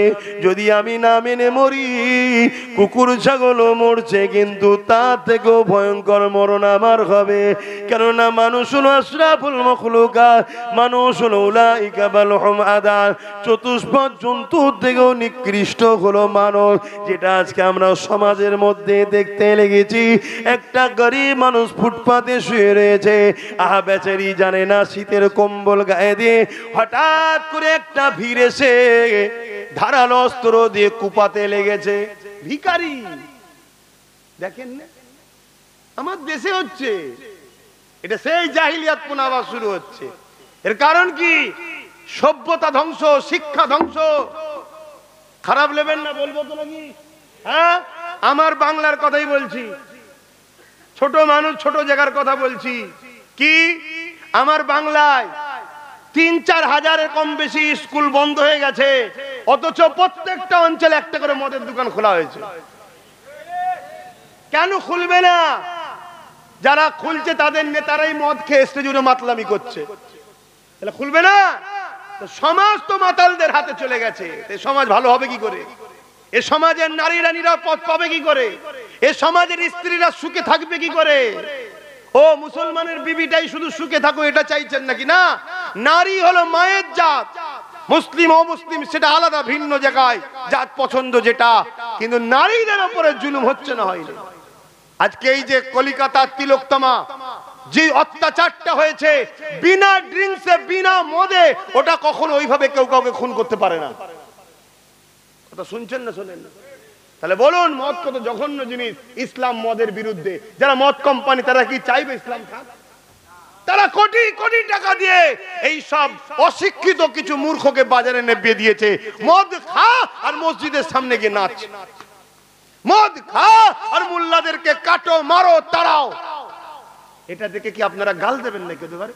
না, জিকোটা করছে একটা কেউ ইসলাম সম্বন্ধে জানে না।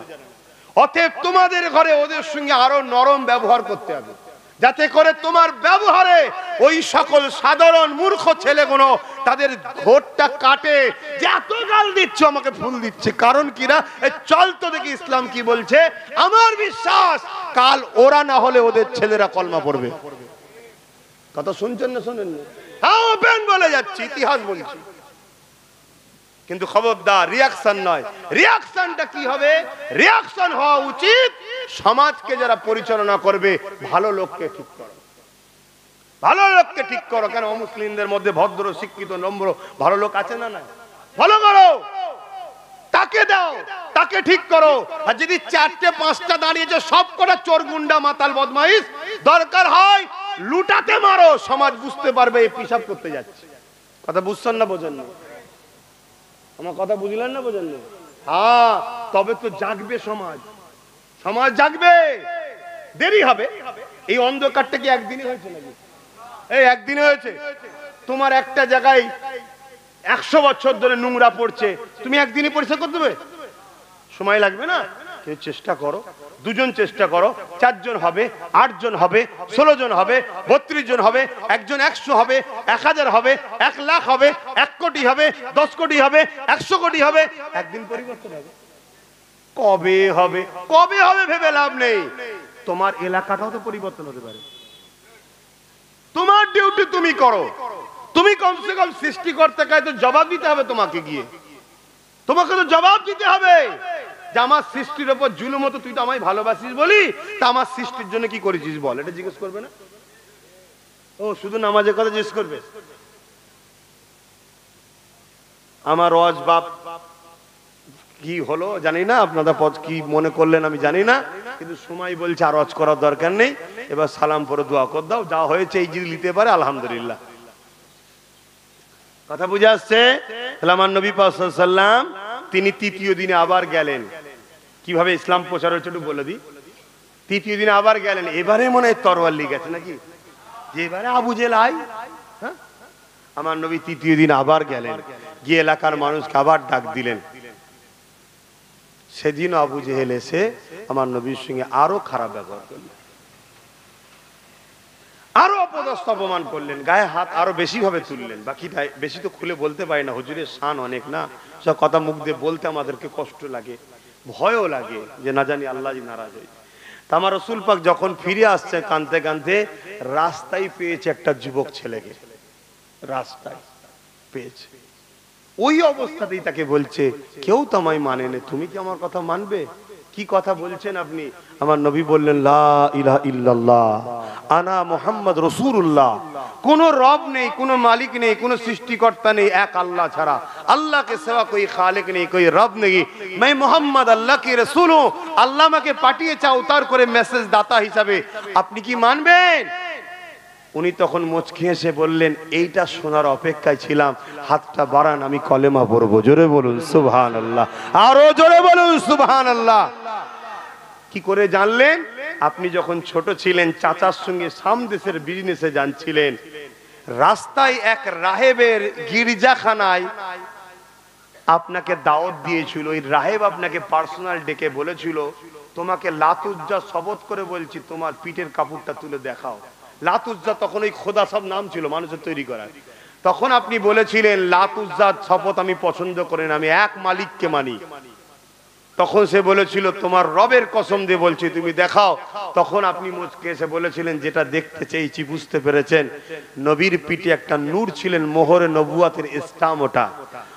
সেদিন আমি বুঝেছিলাম আপনি আখরি নবী। শুধু অপেক্ষায় ছিলাম কবে আপনি ঘোষণা দেবেন, কলেমা পড়ে মুসলমান ইসলামের নবী। তিনি আগে দিনে ইব্রাহিমে ছিলেন, নবীর হাতে হাত দিয়ে দিনে মোহাম্মদীর মধ্যে এলেন।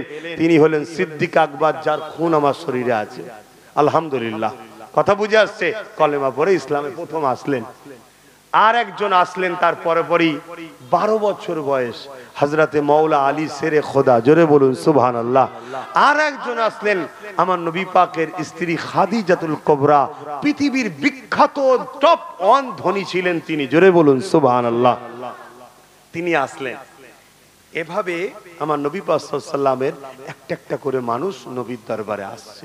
নবী শুনছে, নবী তাদেরকে ন্যায়, ইনসাফ, ইনসানিয়াত, মনুষ্যত্বের শিক্ষা দিচ্ছে, মানব দরদি শিক্ষা দিচ্ছে, একটা ভালো মানুষ তৈরি হওয়ার কথা বলছে, খুন খারাপি, দাঙ্গা ফাসাদ, জুলুম, অত্যাচার, রাহাজানি, অত্যাচার বন্ধ করতে বলছে, এক প্রভুর উপাসনা করতে বলছে।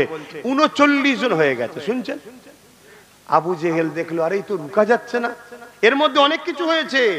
এর মধ্যে আমার নবী পাককে পাহাড়ে বন্দী করে দিয়েছে, নবী পাকের পিঠে পচা পুরা বন্ধা ঘোড়া কি বলে উটের দম্বার ভড়ি চাপিয়েছে, নবী পাককে কুয়া খুলে মেরে দিতে গেছে, অনেক অত্যাচার হয়েছে। আমি সংক্ষেপে শুধু বলছি, তরোয়াল নিয়ে ঘুরেছে তো নাকি? যেমন আমার দেশের কিছু গেঁজাখোর বলে, আচ্ছা না, এটা বলে বেড়াচ্ছে এখন নতুন করে, আরে পড়ো পড়ো পড়ো, জানো জানো পৃথিবীতে এমন কোন ধর্মের মহামনীষীরা নয় যারা মোহাম্মদ রসুলের প্রশংসা করেন। প্রত্যেকটা ধর্মের যারা এ ক্যাটাগরির ধর্মগুরু ছিলেন তাদেরকে শ্রদ্ধা সম্মান করি। তারা ভালো মানুষ ছিল, মানুষ হিসেবে তাদেরকে ভালো বলতেই হবে। কথা বুঝে আসছে না? নয় তার কি পছন্দ, ভুল, ঠিক, ধর্মীয় কি কালচার ছিল, সেটা সৃষ্টিকর্তাকে জবাব দেবে। ওলি আমার মাথা ব্যথা করার দরকার নয়। কিন্তু তারা আদর্শবান মানুষ ছিল, সভ্যতা প্রেমিক মানুষ ছিল, ইনসাফ ছিল, ইনসানিয়াত ছিল। তারা প্রত্যেকেই বলেছে প্রফেট মোহাম্মদ রসুলের মতো আসেনি আর আসতে। আজকের দিনের গুগলও বলবে, দেখো, কথা বুঝে আসছে তো? যাই হোক, আমার রাসূল পাক সাল্লাল্লাহু আলাইহি ওয়াসাল্লাম তিনি এমন করে 39 জন তেনার কাছে এলেন। তিনি তাদের বললে শিক্ষা দেয়, মাকে ভালোবাসা, গরিবের হক দাও, এতিমের হক দাও, বিধবার হক দাও, মানুষকে পিয়ার করো, ইনসাফ করো, কারোর উপর জুলুম করো না, কারো মাল কম দিও না, মিথ্যা বলো না, আমানত খেয়ানত করো না, ইত্যাদি ইত্যাদি যেগুলো ইসলামের কাজ রে বাবা শিখাচ্ছে তাদেরকে। তাদের বললে নবী আছে। আবু জেল দেখলো কোনোভাবে তো রুকা যাচ্ছে না। লাস্টে সবকটা শয়তান বড় বড় সব যারা আছে, নেতা মন্ত্রী ফন্ত্রী, যাদের সব ক্যাটাগরি যারা ছিল, সব ডেকে এক জায়গায় বসেছে, বসে মিটিং করছে, মিটিং করছে। শুনছেন তো কি করতে হবে? এ থেকে রুকা যায় কি করে? শয়তান চলে এলো। শয়তান কিভাবে এসেছিল শুনবেন একটু? বিরাট দাড়ি, এটা শুনে রাখেন, কেন আজ আমাদেরকে শেষ করছি শয়তান মার কামুল হিসাব গুলো। বিরাট দাড়ি, বিরাট টুপি পাগড়ি, বিরাট তসবি, বিরাট জুব্বা, একদম এসে সালাম দিয়ে হাজির হয়ে গেল। কথা শুনছেন না? শোনেন কি খবর? না, মোহাম্মদ রসুলকে থেকে বাঁচার একটাই উপায় আছে, মেরে দাও। বলো নাউজুবিল্লাহ। কে বুদ্ধি দিচ্ছে? ইবলিস শয়তান। মেরে দাও। আবু জেল বলল সব থেকে উত্তম সিস্টেম, না থাকবে বাঁশ, না থাকবে বাঁশুরি, এটা প্রবাদ বাক্য আছে না? কিন্তু দায়িত্ব নেবে কে? বললেই তো হয় না, বললেই হয়। দায়িত্ব নেবে কে? ওই সময় একজন যুবক ছেলে ছিল, এই 25-26 বছর বয়স। তাজা খুন, একদম টকবক করছে। আর এত সুপার পাওয়ার, তার নাম পুরো মক্কা এলাকায় প্রসিদ্ধ। ওনার মোকাবেলায় কেউ কথা বলার নাই। আবু জেহেল পর্যন্ত ভয় করতো, কিন্তু নেতা আবু জেহেল। কথা বুঝে আসছে? নাম হচ্ছে উমার। হযরত নয়, ফারুকও নয়, খাত্তাবের বেটা উমার দাঁড়িয়ে গেছেন। কিন্তু আমাকে এখন সম্মানের সাথে লিখতে হবে উমার ফারুক রাদিয়াল্লাহু তাআলা আনহু। কেন? তিনি এখন আল্লাহর শ্রেষ্ঠ বান্দাদের মধ্যে একজন। জোরে বলুন সুবহানাল্লাহ। তিনি বললেন আবু জেহেল আমি পারবো। আবু জেহেলকে সবাই সম্মান দিত, উনি কিন্তু দিতেন না। আবু জেহেল বলছে আমিও ভেবেছিলাম উমার তুমি দাঁড়ালে আমি নিশ্চিন্তা যে আমার কাজ কমপ্লিট। তা কি দেবে? এর মধ্যে সোনা দানা উট টুট সব কথা হয়ে গেল। হযরত ওমর ফারুক উটের পিঠে উঠেছে, আর আবু জেহেলকে বলছে শোনো, যা ওয়াদা করছো যদি মাল কম হয় তোমাকেও ছাড়বো না। তুমি চেনো আমায়? হ্যাঁ। তা যাও। তো যখন চলে যাচ্ছে তখন বলছে শোনো আবু জেহেল, কালকে সূর্য উঠবে, মোহাম্মদ রসুল আর উঠবে না, ধর থেকে কল্লা আলাদা করে দেওয়া হবে। নাউজুবিল্লাহ। আহা, আল্লাহ কি না পারে? বাবরি মসজিদে যে প্রথম আঘাত দিল, আল্লাহ তাকে বলো তুই 100 মসজিদ কর, সে করছে। যে বুশ বলেছিল আমেরিকায় মুসলমান রাখবো না, তার মেয়েকে আল্লাহ মুসলমান করে কোরআনের হাফেজ করে দিয়েছে। ঠেলা সামলাই পারে, আল্লাহ কি না পারে? আল্লাহ, জোরে বলুন।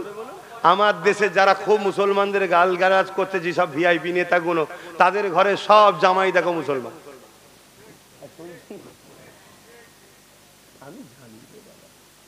শুনছেন তো নাকি?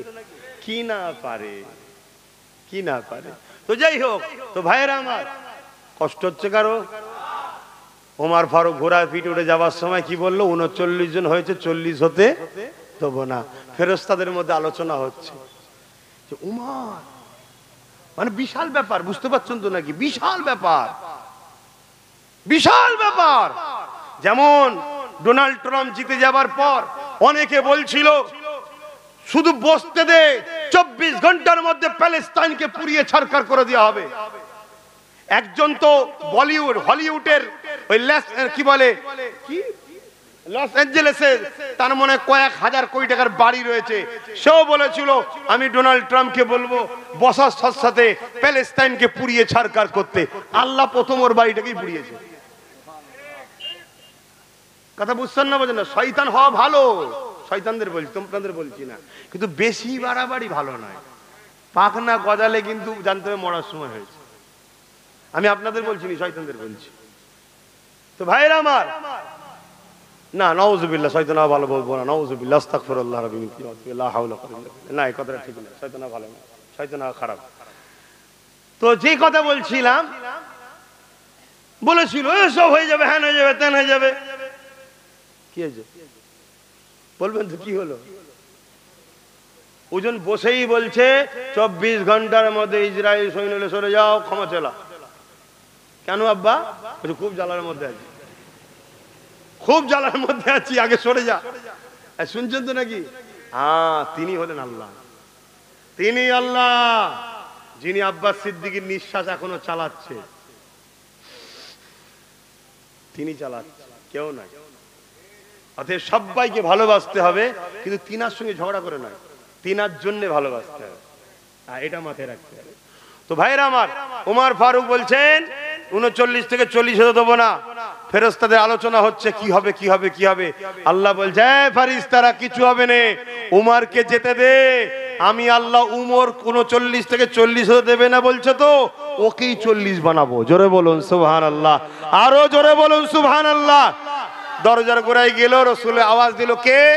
আমি খাত্তাবের বেটা ওমর। সাহাবাদের মধ্যে একটা ভয় তৈরি হয়ে গেল, কি হবে, আজ আমাদের বাঁচার রাস্তা নেই, আর বাঁচার রাস্তা। রাসূল বলে খুলে দাও, খুলে দাও, খুলে দাও, তাড়াতাড়ি খুলে দাও। খুলে গেল, সোজা এসে হুজুরের কদমের একদম হাঁটুর কাছে, হাঁটু ঠেকিয়ে, এত কাছাকাছি নবীর সামনে কেউ বসে না, ওমর এসে বসে গেল। আল্লাহ নবী বলছে, ওমর এখনো কি সৃষ্টিকর্তার বিরুদ্ধে লড়াই করবে? পরিবর্তন হওয়ার সময় হয়নি। এতটুকু কথা বলেছে, চোখ দিয়ে পানি বেরোতে লাগলো, তরোয়াল রাখলো সামনে। হুজুর, এ দিয়ে এসেছিল আপনাকে শহীদ করতে, ক্ষমা করে দেন, আমাকে ইজাজত দেন, আপনার বডিগার্ড হয়ে থাকবো। জোরে বলুন সুবহানাল্লাহ, আরো জোরে বলুন সুবহানাল্লাহ। অতএব ইসলাম ছিল, আছে, থাকবে। সমস্যা হচ্ছে আপনাদের নিয়ে, আমি আপনাদের নিয়ে চিন্তায় আছি। যদি আপনারা বলেন আমরা থাকতে চাই, আমার বাচ্চারা ইসলাম পাক, আমরা মাথা তুলে বাঁচতে চাই, তাহলে আপনাদের দুটো কাজ। প্রথম কাজ, গাদ্দার, মুনাফিক, বেঈমান উলামা, মুফতি, বক্তা, ইমামদের থেকে দূরে থাকতে হবে।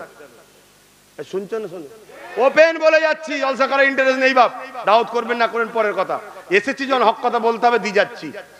দ্বিতীয় নম্বর কথা, জানের থেকে বেশি আল্লাহ ও রসুলকে ভয় করবেন, আর এই সিনায় আল্লাহ ছাড়া অন্য কারো ভয় না থাকে। যদি অন্য কারো ভয় থাকে তাহলে জানবেন সবাই আপনাকে লুটবে। আর যদি আল্লাহর ভয় আপনার সিনায় থাকে, দুনিয়া যতই আপনার পিছনে চিল্লাক, সামনে এসে ভালো আছিস ভাই,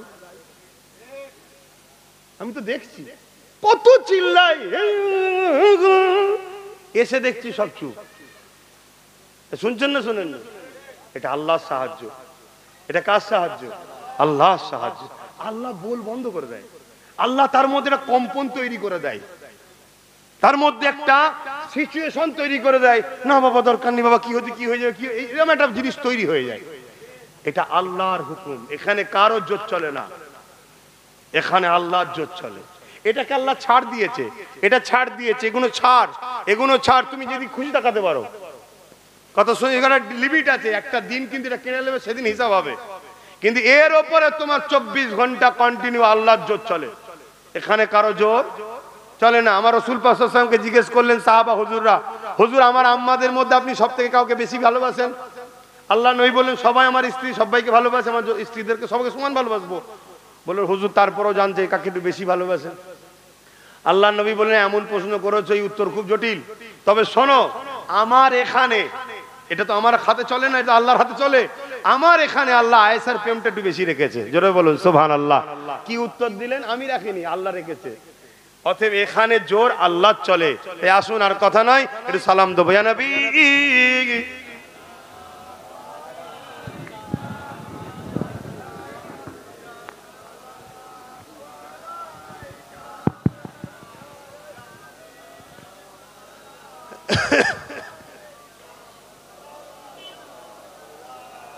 ইন্নালিল্লাহ।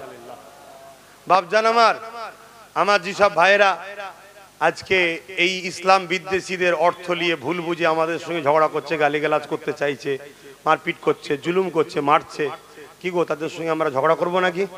জোরে বলো না। আমরা তাদেরকে ইসলাম যে কতটা সত্য, এই মেসেজ আরো বেশি বেশি খোলাসা করে জানাবো, ঠিক না বে ঠিক?